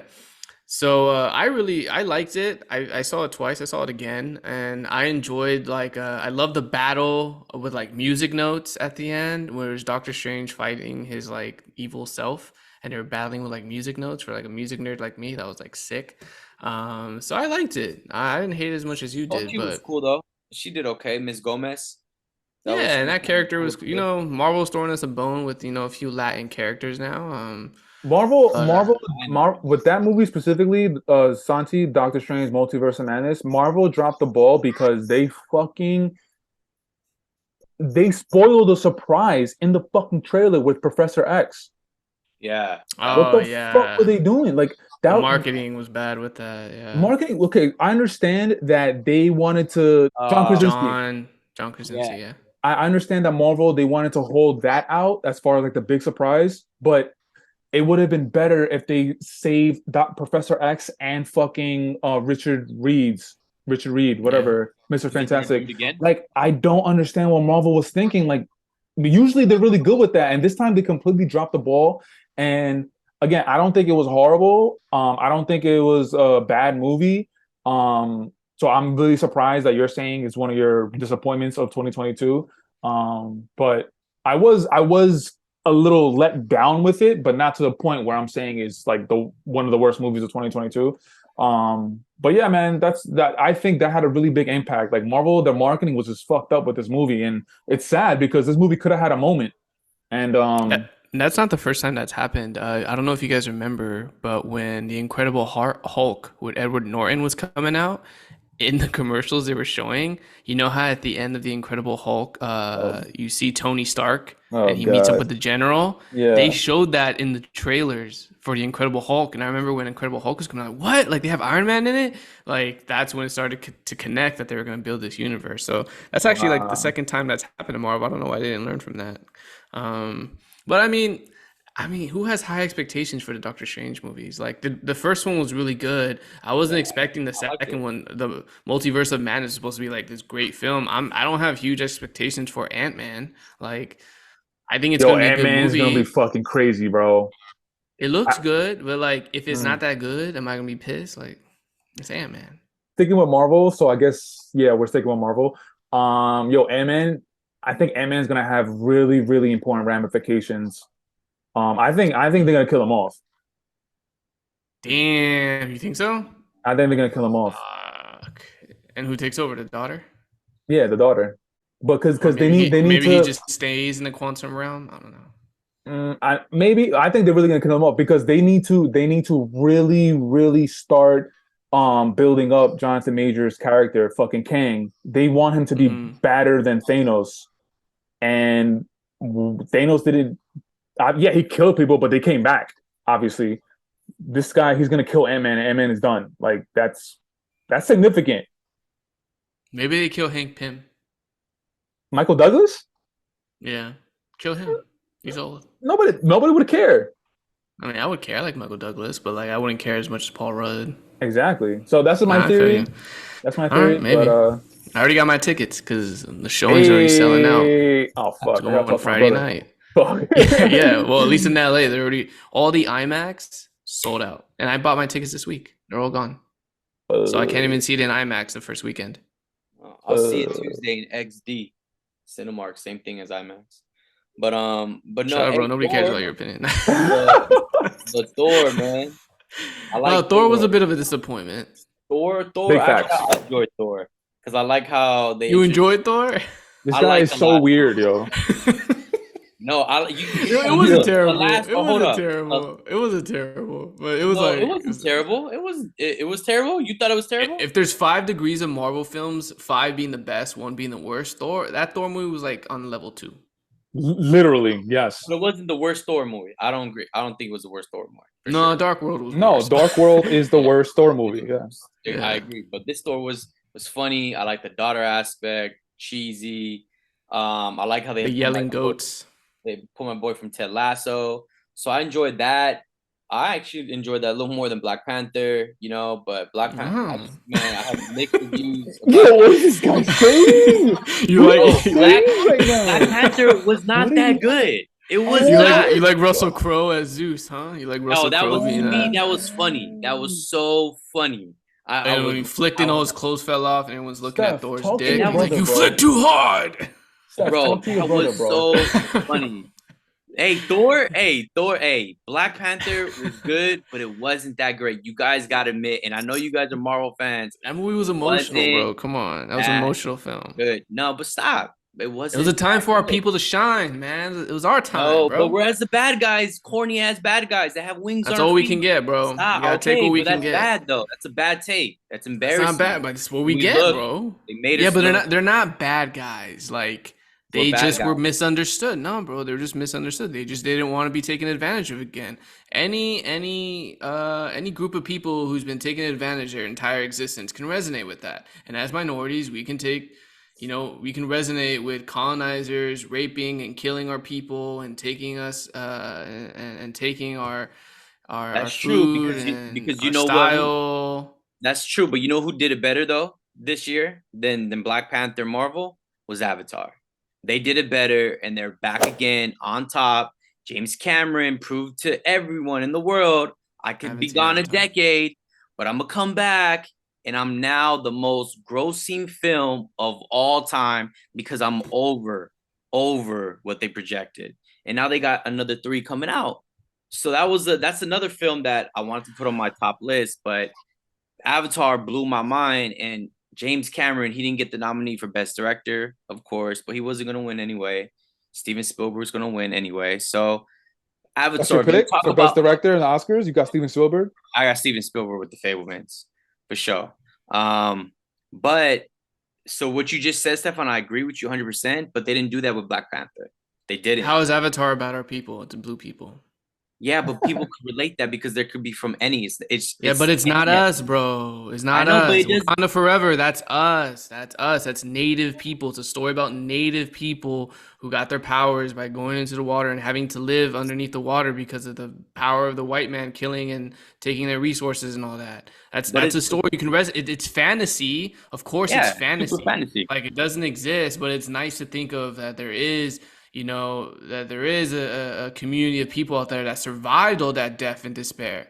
It's nice to have that thought. Just like Wakanda is like a nice thought for Black people to think like, yo, it's a nice feeling or a nice thought to see a place that's run by Black people that has the most precious resource in the world, and they're doing well. It's a thriving community, and they stuck to their roots. They didn't take on Western civilization. So Avatar's fake, bro. Avatar's just another story about colonialism with fucking blue people. There's nothing special about it. I haven't even seen it. I don't care to see it because I heard it's just like the original. Why do I want to see the same fucking thing? Like it's a better take though. It's a better take though. I don't give a shit, bro. James Derek, Cameron, did you see Avatar? I love you for What did I you love think? you for Terminator, but I could really care less. And he did Titanic. You know what I'm saying? Hey, Derek, what do you think about Avatar? Nah, I'm a stuff. Get me the fuck out of here with Avatar. Nobody fucking asked for it. Wait, Nobody cares. Well, Why I mean, you people guys- obviously care. Obviously, people care, but like, Man, those numbers don't are care. fucking fixed, bro. The studios bought those tickets, dog. oh my god, why are you guys so like that? Why are you guys also, hating? you have to understand. Yeah, Like, you tickets saw now Avatar, cost right? like $18 to $25. I mean, compared to like when Spider-Man 1 came out, when tickets were like $7. You gotta. Derek, you saw Avatar in theater, yes? No, I didn't see 1, 2, or the fucking prequel. I Oh, didn't see Oh, he any hasn't seen Avatar it. movies. so you've never seen the Avatar series at all? No, I have no interest in it. I'm with stuff. I have no interest in blue people. One's not even that good, bro. It's just another I'm story good. about colonialism. It's All right. big It's bad white people coming to take resources from a community that is innocent and genuine, and that's all basically. Gentlemen, let's put time this out. little converse. Time out. What? Go ahead, Santi. Never mind. Go ahead. Ariel, you need to see Avatar, bro. Just watch it. The acting in it, the special effects, bro. It's something we haven't seen before, and just you gotta appreciate. You're a movie buff. Stop always hating on the outside noise. See it for yourself. Stefan saw No, the first one. I wasn't. Honestly, it's not about outside noise. It's that literally does not have any interest. That draws no interest from me. If you look at the actors on it, bro, it's they're okay. Michelle Rodriguez was in the first one. Like she blew up. But it's on CGI acting. Yo, yeah, Literally. but it's a cool story. And I'm telling you, there's no reason people love it so much. There's another 3 coming. There's gonna be 4 avatars. You're gonna tell me you're not gonna see none of these? None of them. Not in theaters. Bro, that's studio shit, bro. It If it is what makes it money, is, bro. if it makes money, they're gonna make it. I get it. Everything's a business. This world's about capitalism, of course. Mm-hmm. But But the story's legit. Stefan, did Daisy see it? Did she see the second one? Yeah, she saw it. What you think? She thought it was okay. Thank you. See, you gotta get you. I know, but like I just like feel it. like there's better stories to be told. There's better stories to be watched, to be consumed. So the fact that like the 2 largest grossing movies of the film, one is Top Gun, which is really just about, it's like, celebrating the military and our power, and but it's a good movie. Right. I'm not poo-pooing it. I'm just saying like what it really is about. Avatar is another thing about colonialism that's made by a white guy that was written by a white Which guy. is important because look up how our nation was built. Yeah, People but James relate to Cameron, that. what is James Cameron doing for the cause, bro? Like, what's he doing? Like, James Cameron's just What cutting does he his have check. to do something He's for the gonna. cause? He doesn't have to do anything, but it's like, bro, Oh it's like my if you're trying to tout this film as like some groundbreaking, like, hey, this is something for us. It's not, bro. It's Okay, not. but what is Black Like, Panther doing for the cause, and what are they doing then? They're just they're showing. they're giving a community of people a reason to be proud of who they are. Okay, but whereas the and that's bad what guy, Wakanda, and that's what Wakanda Forever did for us, bro. I don't care what you say about Wakanda Forever. I'm telling you, for Latinos who are constantly overlooked in Hollywood, bro. Like, look, 100%. we got an Asian film that's probably gonna win Best Picture of the Year after Parasite happened 3 years ago. The Asians are well represented. The white people are obviously represented. Black people are getting the representation. The one community that gets overlooked the most in media is Latinos. Okay, so even if we get a little bone from Wakanda Forever, where there's like this fake community where like Native American people are thriving and have technology and have resources that can put them above their oppressors, that for our community, that gives us a reason to feel proud and to be happy, even if it's for a 2.5-hour fantasy. Even if we go back to even though we go back to landscaping a bunch of rich people's homes the next day, even though we go back to selling paleteros and whatever, bro, at least for those 2.5 hours, we can feel proud. And the fact that it ended in like a tie is great. Of course, they weren't going to have a winner and a loser in that film because you can't. They're 2 communities with the same struggles. Avatar is just a thrill ride. I haven't Santiago seen Santiago just said Black Panther Wakanda Forever is fantasy. What the fuck is Avatar, dog? Avatar is not fantasy. But it's a real story. It relates to our country and how colonial, how people. But we know that story, bro. We know that. I know. Story. Okay, but if he tells it in a different light, that's fine. People could relate. That's fine with it. If people want to go watch it, that's fine. But like for everyone to be like, oh, this is the greatest movie ever. Like, nah, bro. Like, stop. No, it's not the greatest movie ever, but the story, the animation, the technology was all well did. That's what the story. Disney does great animation too, man. But all right, anyways, I feel you. But hey, but Marvel, if they want to make a stand, they got to make a Latino superhero, and then it's way overdue. We're trying, bro. The comics never had one. Even Neymar isn't technically Latino. They altered his character to make him Latino. The original Neymar is like Greek or something. So yeah, this just wasn't written for us, bro. I'm telling you, Latinos are the most underrepresented community in media. Yeah, most underrepresented. Well, until Bad Bunny changed that for everyone. So we got Coco and Encanto, and it was like we won the Super Bowl. Which it was, and those were cartoons. We'll stay in that. We'll stay in that lane. Fuck it. No, I'm not saying LA. Well, But it ain't coming anytime soon for look, Marvel. it was even crazy because going to Black Adam, even like Middle Eastern people got a superhero before we did. Oh my Like god. the Arabic community got a superhero before like Latinos. Like everyone's Well, already got like a Shazam's superhero. probably like half Latino, probably. No, he's not, bro. That character I think is Jewish. Yeah, So I don't. he is Jewish. He is Jewish. Yeah. All So right, gentlemen, let's nip this thrilling conversation in the bud. I'm still tripping that Santiago thought fucking Thor 4 was better than Black Panther. Like that's fucking crazy. But it's all right. Everyone's entitled to their opinion. Before we end, I'm gonna just ramble a bunch of honorable mentions. But for this one, it was also like one of my favorite, but also one of my most disappointing, which is Babylon. So, as you oh guys yeah, know, I need to and hear if you this.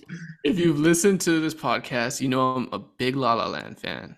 Big Damien Chazelle fan. He did Whiplash. He did La La Land. He did First Man, which was kind of a letdown. But Yeah. then he, after that, he tried to go back to like what his passion was. He has a passion for music. He has a passion for cinema history, similar passions that I have as well. So he decided to make a movie about the transition from the silent era to the talkie era. So which is like late 1920s, because 1927 and before, it was all silent films. And there was like that whole period of Hollywood. And then once the talkies came out, once sound was introduced into film, a lot of the silent film actors had either terrible voices or really couldn't act because they couldn't say lines. So it was a weird transition in Hollywood history. Have you guys ever seen Singing in the Rain? I heard of it, never seen it. Parts of it, yeah. Okay. As film savants like you guys are, you have to see Singing with the Rain. I didn't see it until I took my film courses in college, and when I saw it, I absolutely loved it. If you see it, you could tell Damien Chazelle loves that movie because a lot of La La Land is like from Singing with the Rain. Like a lot of the way he filmed things, the colors, the way he framed shit, a lot of it's from Singing with the Rain. And so essentially what Singing in the Rain is about, it's a comedy film about the transition from the silent era to the talkie era.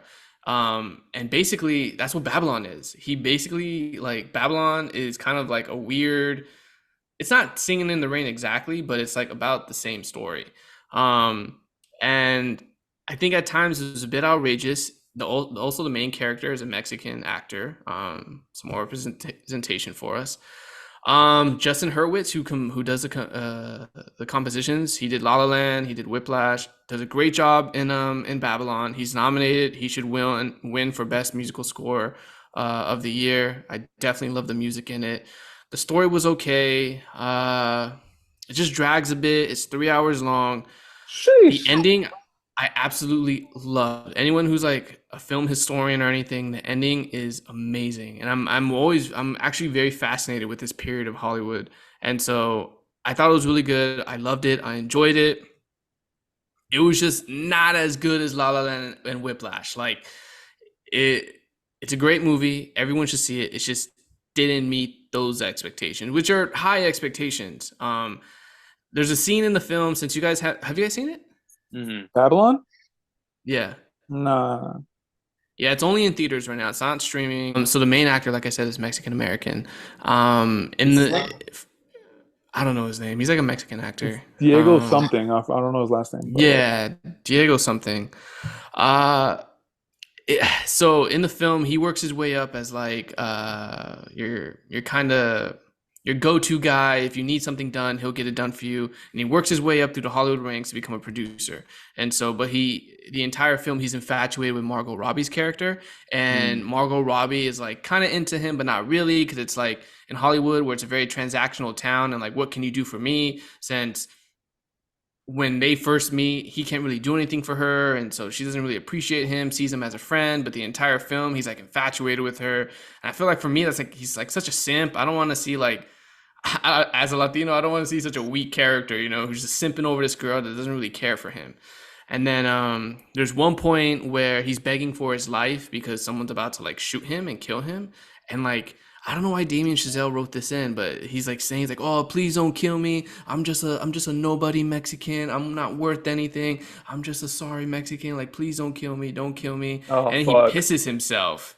Yeah, and I'm like, because he's so scared, he like literally pisses himself. And it's like, is that really necessary, Damien? Right, Like, did you have right, to right. write that? Like, I understand you want someone to beg for their life, but you like kind of, I don't know, you kind of extended the scene, and it's just like, I don't know. Interesting. I didn't like that representation. And then the same problem I had with La La Land, I have with this film as well. Damien Chazelle, who's not from LA, he's from New York.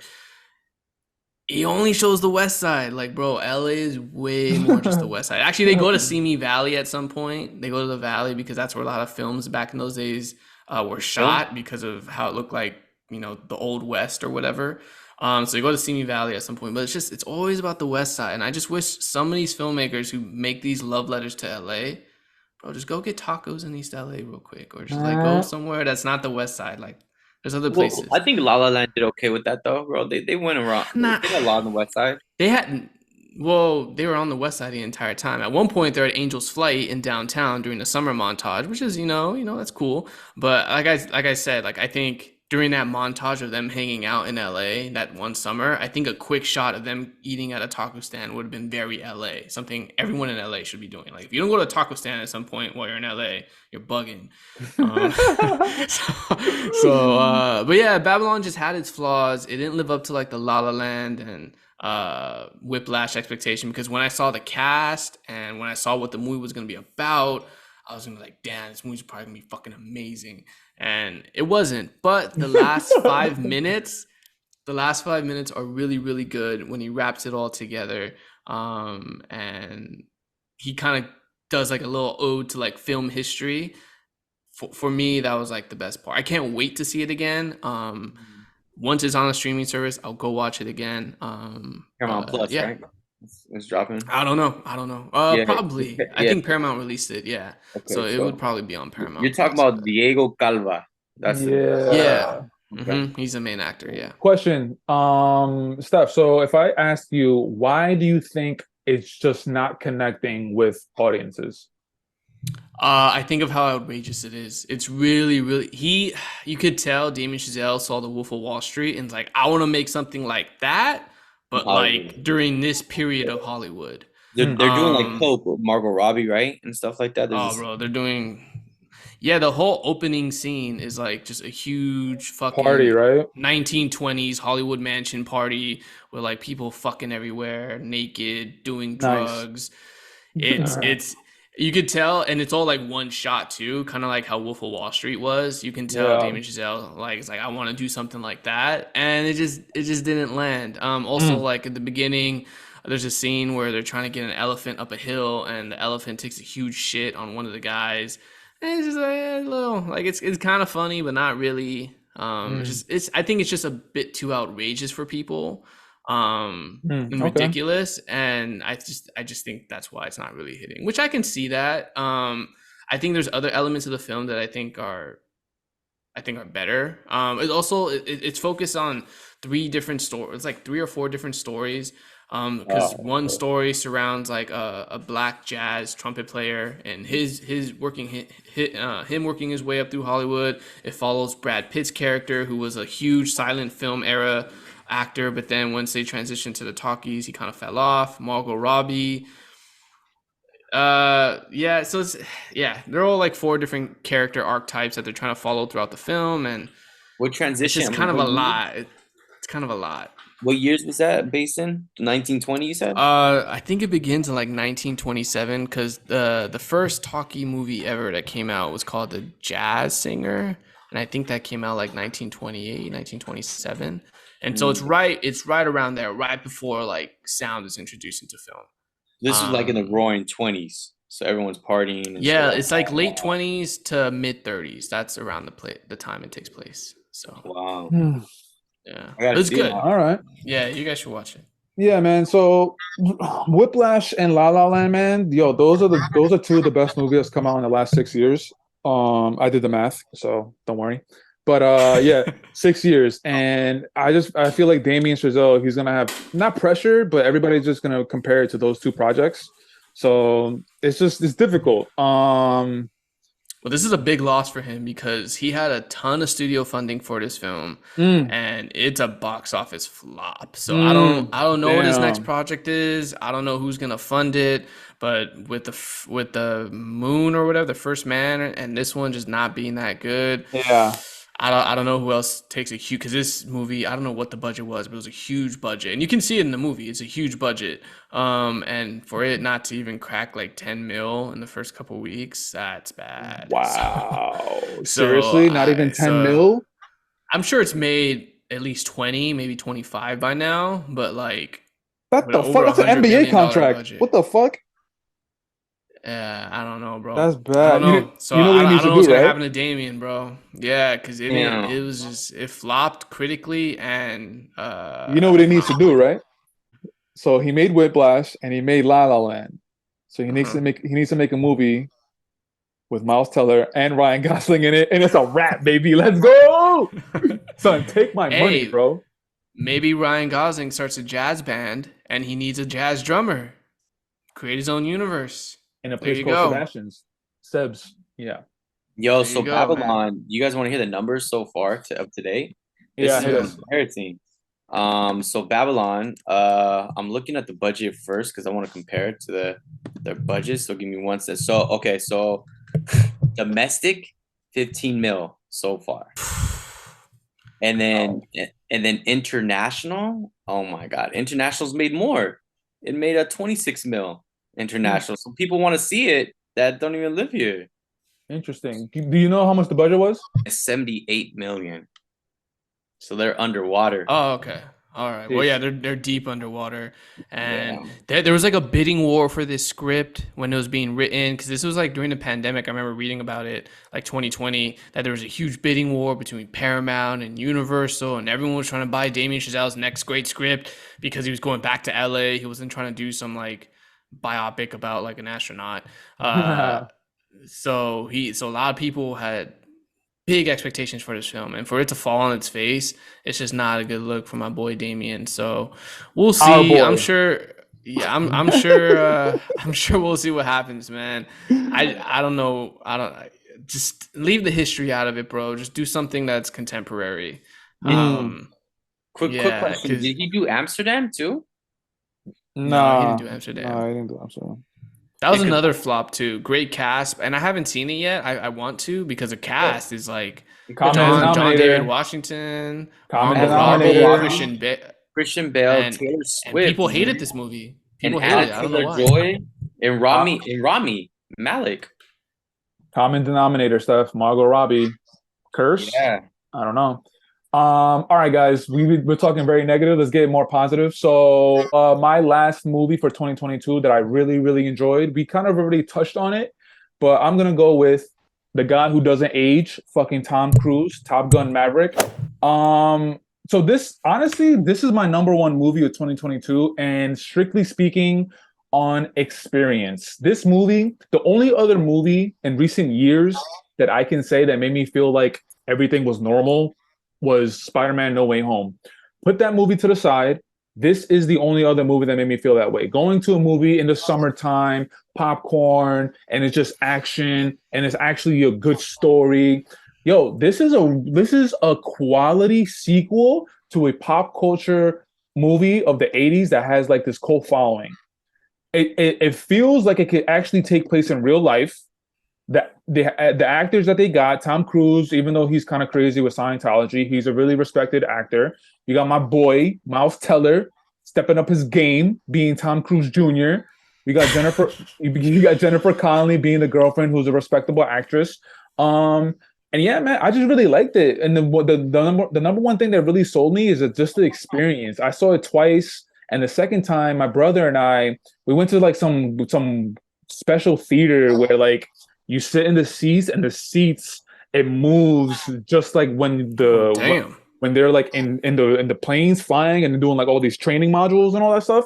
The seats are moving with that, so the experience is pretty cool. And they have like water being splashed on you whenever like there's like water instances in the scenes or whatever. So yeah, we went all out. It splashes on your popcorn? Yeah, pretty much, yeah. It was pretty Damn, that's cool. crazy. Yeah, I gotta watch. I gotta watch that. I gotta do it like that. That's like the D box where we have out here stuff on.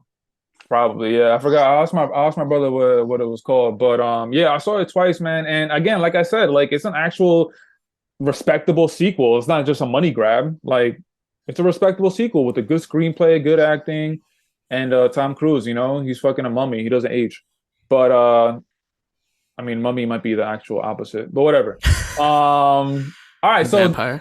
yeah, exactly. So we talked about Top Gun, so not really much to talk about it. Whoever Santi, you want to go next as far as like Man, it was the best. It was the best movie of the year in my opinion. Top. I hope it wins best movie, but it won't. But yeah, I don't think it will. It's too like action popcorny to great, win. great scene with Goose and Maverick, or Baby Goose, whatever. Red Rooster, my bad. Red Rooster. Yeah, your boy's back on top. So we'll see. Even good. having that scene with Val Kilmer.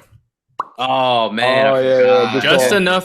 enough emotion, and then once it gets a little emotional, you got the comic relief. So Yeah. perfect. Good call, stuff. Well done. Yeah, I'm just gonna rattle off a bunch that I think are really worth seeing, that are really well done this year. Nice. So if you didn't like Glass Onion like myself because it was an obvious who done it, for a really good who done it, See How They Run, which is available on HBO Max. Really well done film. Sam Rockwell's in it. He does a really good job in it too. Barbarians, another Fire. good horror movie. Another good horror movie that's worth watching. Santiago didn't like he didn't like Multiverse of Madness, but I would say that's also a good watch as well. I saw the Banshees of Inisherin or something, which is like another huge nominated film. I saw it last night. Really, really interesting. Really, the basic plot of it is it's two friends who suddenly one friend is like, I don't want to hang out with you anymore. You're a dull person. You're wasting my life. And the other person just can't accept that because they're so offended by it. And that's basically the entire movie. But it's interesting. It's on HBO Max if you want to watch it. Colin Santiago, you got Farrell, anything man. else? Yeah. Colin Farrell. He's been the last few years. He's been putting in work, bro. Yeah, He Hollywood might win. He might win. And I wouldn't be mad at it. D, our boy, Brian Tyree Henry in fucking Causeway. Really good. I don't know if you guys have seen Causeway. It's on Apple TV. Jennifer So Lawrence good. is holding me back. Yeah, the movie's kind of depressing. It's basically just about two broken people. They're broken because of very traumatic events who just connect and become friends and hang out in New Orleans. That's basically about it. But my boy Brian Tyree Henry, I hope he Yeah, wins. but Jennifer Lawrence is the lead, bro. She's holding me back. Like she does nothing for me. You don't like Jennifer Lawrence? Fuck no. What the hell? What Not has she even in done? Hunger Games? Come on, bro. She did Silver Linings Dog. Playbook. She did like I said, Hunger Games. Hunger Games. Hunger She was Games? in Come on, bro. Come on. Dude, please don't. You really No, I mean Hunger I Games is saw literally them. like, oh, we need the Hollywood was like, we need another Twilight. Well, what can we adapt? Oh, Hunger Games. Let's try this. Like, really? The fuck? I'm So good. Dale, were you gonna talk about All Quiet on the Western Front? Yeah, that's the. So I had three but All Quiet Western Front. That's the one that won that third spot. Great movie. Love the cinematography in it. I didn't see. Did you watch it in German? No, I didn't. I watched it in. I don't want to read subtitles, but it was great, man. It was it's It's not good. better than 26. It's not better than that, but it's. Oh, pretty you mean 1917? 19? Yeah, my bad. Yeah, 19. it's not It's better pretty than bad, 1917, but it's but it's good. like Oh, that's the war movie. Okay. yeah, right under. Netflix. Yeah, it's on Netflix. Yeah, check that out. That was a great movie, man. Just to see the story from the other side, from the German side, man, they went through some shit, boy. At 17 years old, those guys so excited, getting jackets that have bullet holes, and they had to resew them, and they have names already, and it's such a trip, man. How people went to war and how they fought and how they shot. Like now, compared to these days, we don't have a draft, and Thank God. it's a good movie, man. So D, you should watch it. It's a long ass movie though, so just get ready. I think it's 2:45. Watch it in German. Yeah, but if you watch it in German, I didn't, but yeah, definitely watch that. That was a good one. But I also want to say, man, I know you guys probably didn't like it. I liked Elvis a lot. I thought it was entertaining, and I think it's funny. The actor is still in Elvis mode. He still talks like Elvis. Somehow he can't shake it. So I think he still think he's Elvis until he loses at the Academy Awards. And then I also liked Batman, which was a surprise for me. And I thought he did a really good job as Batman. And I like the music, the soundtrack. It was long, of course, but Batman was a pleasant Batman, surprise. Batman is fucking interesting, man. Like Yeah, it didn't make my list. but it was good though. It was good. It was good, but I don't know how to explain it, man. Like I liked it. Colin Robbie Farrell was Patty, great. Colin Hmm. Farrell was great. It was good. The acting was good. Robbie Patty, I knew he was gonna do his thing. I knew from jump. Like as soon as they announced the Yeah, casting, I knew he was gonna be Miles good. Teller was good as a what Joker, not Joker, Riddler, not Miles Teller. My Miles bad. Teller, Paul Dano. Paul Paul Dano. Dano. Paul Yeah, Dano. Yeah. man. It's just I don't know. It just didn't. I don't know. Like I don't know. It just wasn't one of my favorites. So I don't think it was one of the best movies of 2022. I So thought it was forgettable. there you go. You see? Yeah, good. But from what Batman has been through with Ben Affleck to have this, man, it's just a nice refresher, and I hope they keep it going. So Yeah, that's a good way to put it. I forgot to Um, mention Bullet Train. I love Bullet Train. I thought it mhm, was so funny. Again, my guy Brian Tyree Henry in it right. as what was he, Mandarin or Lemon? He was one of them, but he Lemon. was so good. Yeah, Bullet Train. Bad Bunny's in it. He's in it for like 5 minutes, but I thought it was really good. I think Brad Pitt is hilarious in those kind of roles. Yeah, he's Brad Pitt's still on top, man. It's crazy. Once Upon a Time in Hollywood, they really helped him out. Have you seen Bullet Train, Dario? No, I'm not watching that. Why, bro? I think you would like it. I think you would like the style of it. It's not Yeah. what you expect. It's not what I was expect. Okay, so Yeah, my expectation of that movie is obviously it's an ensemble cast, and my expectation is like they're just thrown the actors are thrown together to make a movie. Like, is it an actual good movie? Does it have good it's an actual good movie. story? It has Pace for the good movie? plot. Funny. Yeah, Yeah. Yeah. it's an action comedy. Kind of Deadpool vibes with the comedy. Like it's kind of like dark humor, Mm. but it's good. It's worth the watch. It's on something now. It's on Netflix. Netflix, I think. It's worth the watch, bro. Like I don't think you'll love it. Right. But I don't But think it'll be like, yo, that was a waste of 2 hours of my life. okay. I think you'll like Okay. it. Okay. Sidel, you saw it, right? Yeah, I saw the first weekend, so I was Yeah. surprised. The ending's kind of cheesy there. You're not gonna like the ending, but the whole beginning It's like to- Deadpool.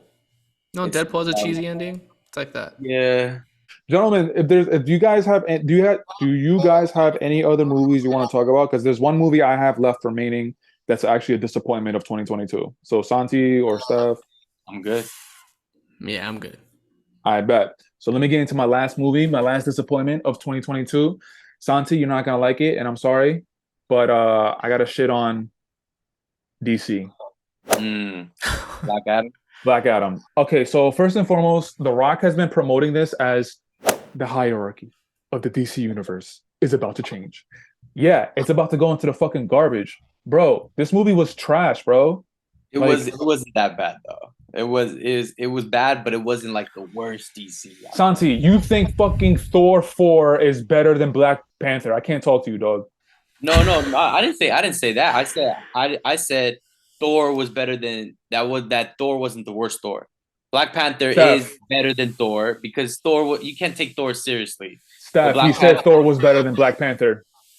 No, I mean, bro, it's no. on wax, bro. You might have said that. Yeah.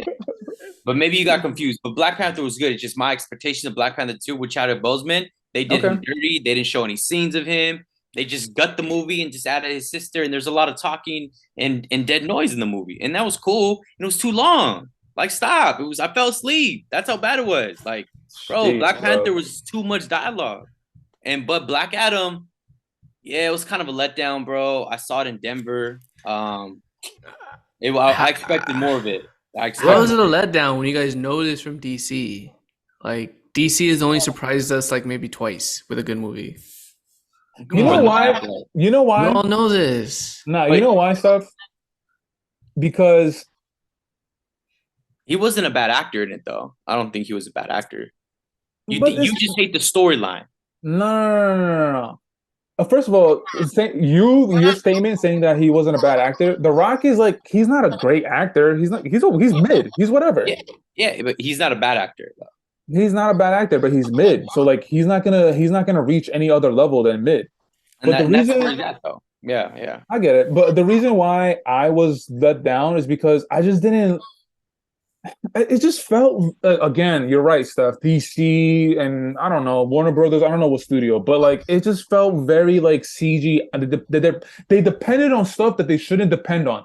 Movies are built off of screenplays, the dialogue between Facts. characters, not off of CGI, not out of fandom. Movies are built like I just said, dialogue, screenplays, Yeah. and this movie was just very like they put their energy into stuff that like shouldn't have been put into. Like, and Yeah. then of course, this movie's been out for a while. The ending, the post-credit scene with Superman, That and was then cool. that was Yeah. cool. But then 2 weeks later, you had Henry Cavill being kicked out I- of Superman because of James Gunn. It's like, come I on, don't know. bro. Yeah, it's messy, bro. That's why I'm It's just super Yeah. messy. It's super It's- messy, but I think James Gunn is actually gonna he's I think yes, you is going through a really big messy phase, but I think James Gunn is actually gonna start putting it back onto its right track. But it's good. It's good. It's still gonna have to go through a messy phase before it gets better, but it will get better. I think it's gonna get better.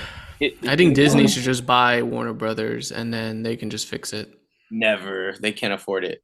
Bro, the thing with Black Adam was just so much CGI though. And I agree, and he's flying, breaking shit half the movie. So it's like he's not really having a real conversation. But the relationship with the boy and the mom, and it was kind of cool that I don't really know too much about Black Adam, to tell you the truth. But Yeah, me neither. it was corny though. A lot of CGI. Yeah, the and other- some of the CGI wasn't good. Like I remember there was a scene of him flying. It looked like it just looked weird. Like it didn't look great. and then the Ant-Man wannabe kind of remind me when he becomes big, like it was- Adam Man or whatever. yeah, Adam Yeah, Man, something like that. like they pick these whack ass sidekick superheroes of all the characters we have with DC. Well, no, so- seeing the hawk guy, what's his name? Falcon? yeah, the gold guy, Gold Falcon. Yeah, his yeah. name- I think it I think what's his is name? Hawkman. Hawkman. Damn, they have such lame names in DC. I'm pretty sure his name's Hawkman. Yeah, that was cool. And then also the Doctor Strange wannabe, Doctor Fate. He's cool. I Yeah. thought that was cool. The old James Bond. Yeah, he was cool. Yeah, It, I mean- it was a letdown, bro. But It had elements. It's a rock movie. It's a rock movie. But who was really like who had like when I saw the trailer for that, I was like, okay, like the Black Adam movie's Shazam's coming movie. out.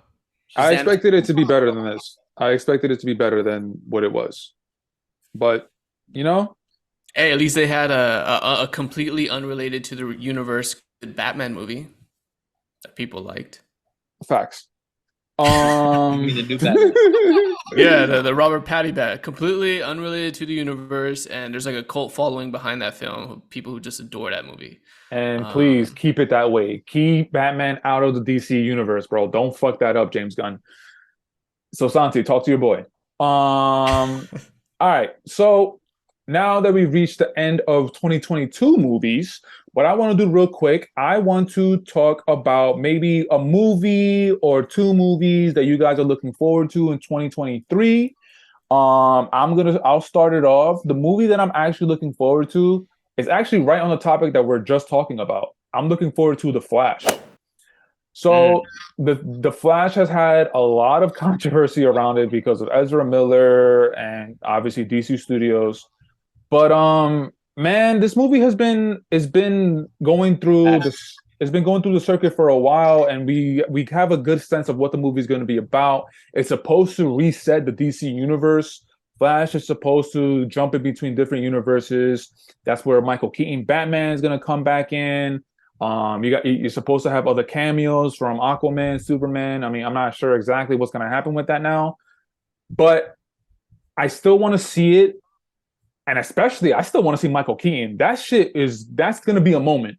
That's going to be a moment when we see Michael Keaton on screen. I don't care about this whole controversy. It's still going to be a moment. And yeah, I've been knowing about this. Everybody's been knowing about this movie for a couple of years now. And I want to see it on screen. And I hope they can not even pull it off. I just want a decent movie. So I might be setting myself up for failure, but I just want a decent movie, and I think they're going to be able to provide that. And that's definitely one of the movies, if not the movie, I'm definitely looking forward to the most as of right now in 2023.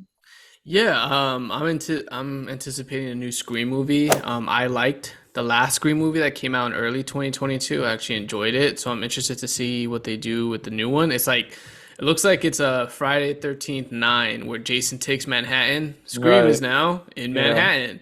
So Yeah. we'll see how that is.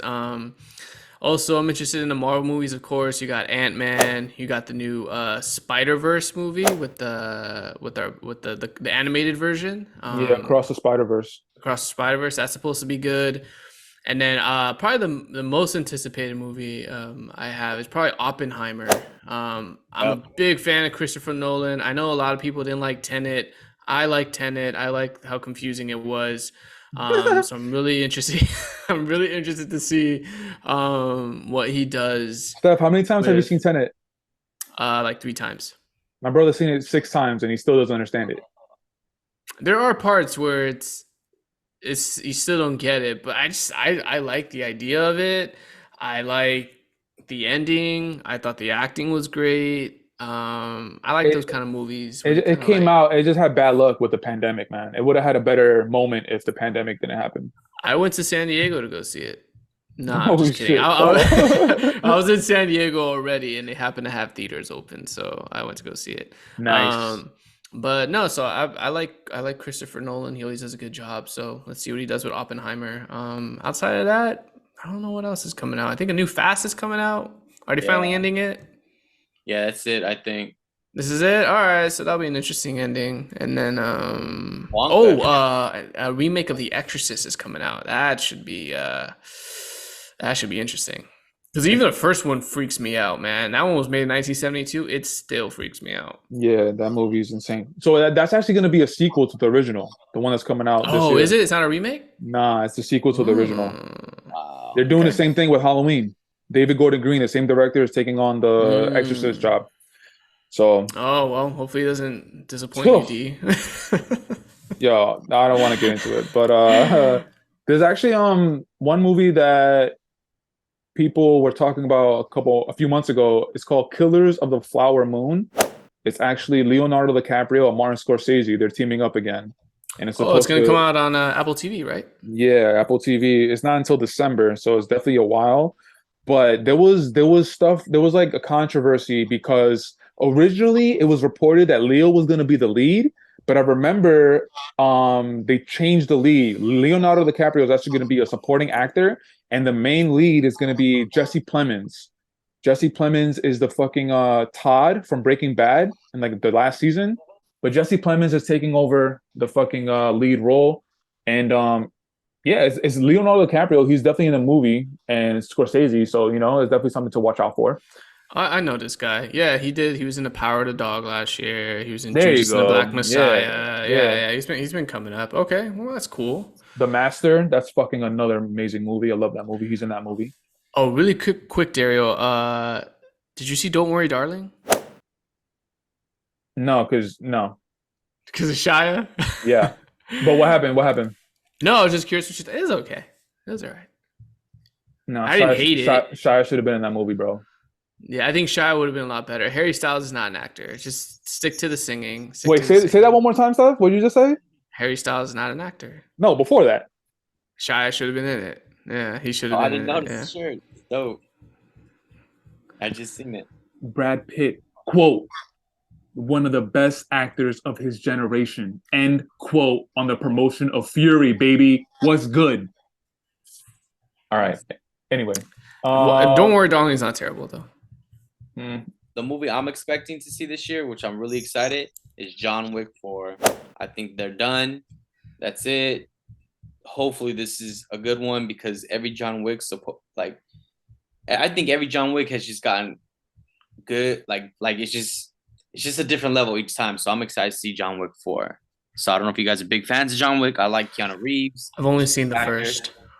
Oh, okay. You only seen the first one? Dare, have you seen any of them? yeah, I only seen the first. Yeah. So John Wick 4 is dope. So I think They're doing a fucking spin-off. It's called Ballerina, and guess who's playing the lead role? Miles Fucking Teller. nah. It's fucking Ana de Armas. Yeah, Oh you're hating on wow. Anna. Damn. I'm not hating. It's just like, dude, I hate the one to say it, but she's getting roles because she's fucking hot. Mm. I hate to be the one to say it, but am I wrong? No comment. Mm, I don't know. I haven't seen it. I mean, the movies I've seen her in, the Blonde was the only one I didn't enjoy. I enjoyed Knives Out. I enjoyed Knock Knock. I enjoyed the I gotta watch. I gotta Bond. watch Knock Knock because now I gotta do some research on Anna. So I gotta watch Knock Knock. Yeah, she's in the things she's been in. I've never like, oh, this girl, like, you know, or but it's just Exactly. Blonde was just a very like, I think someone else would have been better suited to play Marilyn Monroe. I agree with that. So Steph, you literally just said you're like, whenever you watch her, you're never like, oh my god, this girl's amazing. So my rebuttal to that is okay. Your reaction is, oh, this girl's she's so you never said that she's amazing. So why is she getting all these roles? A good agent. That okay, yeah, obviously, definitely, but like her herself I mean, has I don't know. I has mean, she this is, shown you has she shown you acting like legit range? no. That's what I'm saying, bro. Like I feel you. Yeah, I we feel keep it you. real right here. Be in a time flies / bonus room podcast. B Yeah, I feel you. and Anna, I don't know. if you listen to this or you watch this somehow, some way, we all still love you. We all still love you, but we keep it real. That's it. I don't know how Ben Affleck dropped you to go to Jennifer Lopez because Ben Affleck fucked up, bro. Oh yeah, she was in that movie Deep Water, which I'm not watching. Actually, I need to watch it because I gotta do research. Fuck. Yeah, But I mean, she's a mid actor. She's a B level actress, you know. I mean, she got the nom. She's gonna show up. She's gonna look pretty. she's She's gonna she's look probably bad. not gonna win. And now, whoever uses her in a film will say Academy Award nominated Ana de Armas, so she gets that, That's a in her big look. title now. But you're right. She hasn't done anything that's that great. And I'm telling, if you watch Blonde, you hear her accent throughout the film. It's crazy. So Santi, the you fact should. that she got a nom, Crazy. Yeah, Santi, you should watch at least the first half hour. No, I'm gonna watch the whole movie for sure. I'm gonna see what's Mm. good. Definitely text me. I want to know what your reaction is. All right, gentlemen. So let's wrap it up. This episode has been pretty lengthy. And before we wrap it up, who wants to tell us about the bonus room, where we could find it, and all that good stuff? all right, so the bonus room is a Clippers only podcast. We talk all things Clippers. We talk about how they're making a run this season. We're talking about how Kawhi is Hey. finally back playing healthy. Paul George, we're doing well right now. I'm just kidding. You Go see ahead, this? Santi. Yeah, Take it this away. is Take it away. Crazy. We'll see what I have to deal with, bro. See what I have Santi's to just mad because the I'm Clippers sorry, beat the Lakers 10 straight in a row. in the regular season. It don't. Well, we haven't played in the playoffs. If we would, it'd be a sweep. Oof. Sweet. You want to bet on that right now? Oh my god. All right, tell them about the pod. Man, just find us on Instagram, the Bonus Room Podcast. We are on every single platform you can imagine. Yeah, man. Like, subscribe, comment, support. And I think I got a new idea for a new episode coming out pretty soon. So be on the lookout, man. And then we're gonna have to, bring our man Time Flies and hopefully go searching for Gev. And then Oh yeah, Gav. Oh yeah, shout out to Desire and Duty, man. Desire- Missing in action right now. it's his name is different now, but it's not Desire. Oh, Duty. that's right. It's Yeah. 25 to Life Misfit, something like that. Oh yeah. Yo, Gav, man, we miss you. You're here in spirit. Yeah, he's Oh. just out driving his Beamer somewhere, grabbing a cup of coffee. We need you to pop up again so we know you're alive and you can do these podcast episodes. So yeah, man, show love to support. Keep supporting my man's over here. Time Flies, man. He's growing. I see the growth. I see the consistency. Keep it going, man. Got the best the number one Shia LaBeouf fan in the world right here. Let's go. Let's go, baby. Gentlemen, I appreciate you joining me on this episode of the crossover event, Time Flies and Bonus Room. Of course, Steph, what do we call these episodes? Bonus time. Bonus time. This is like the 5th, 6th episode of Bonus Time. Don't know off the top of my head. But as far as time flies, you can find all the links down below for the podcast on Amazon, Apple, Spotify, Google, all those good places. Started a Reddit, so all the links will be down below, as well as the link to go check out this shirt for the website. Shia LaBeouf, different characters from different movies. It's nice and affordable. Valentine's Day is coming up, so if you want to get your girl a gift, even though she has no idea who Shia is, but still, it'll be a nice little gift. Tell her it's for me. You feel me? Gentlemen, yo, it was great to see you. Great to hear from you guys. Love you guys. Miss you guys. Appreciate it. Tell your parents I said what's up and I miss them. Yep. And yeah, man, we'll talk soon. All right, gentlemen? Sounds good. I appreciate it, Dara. My guys.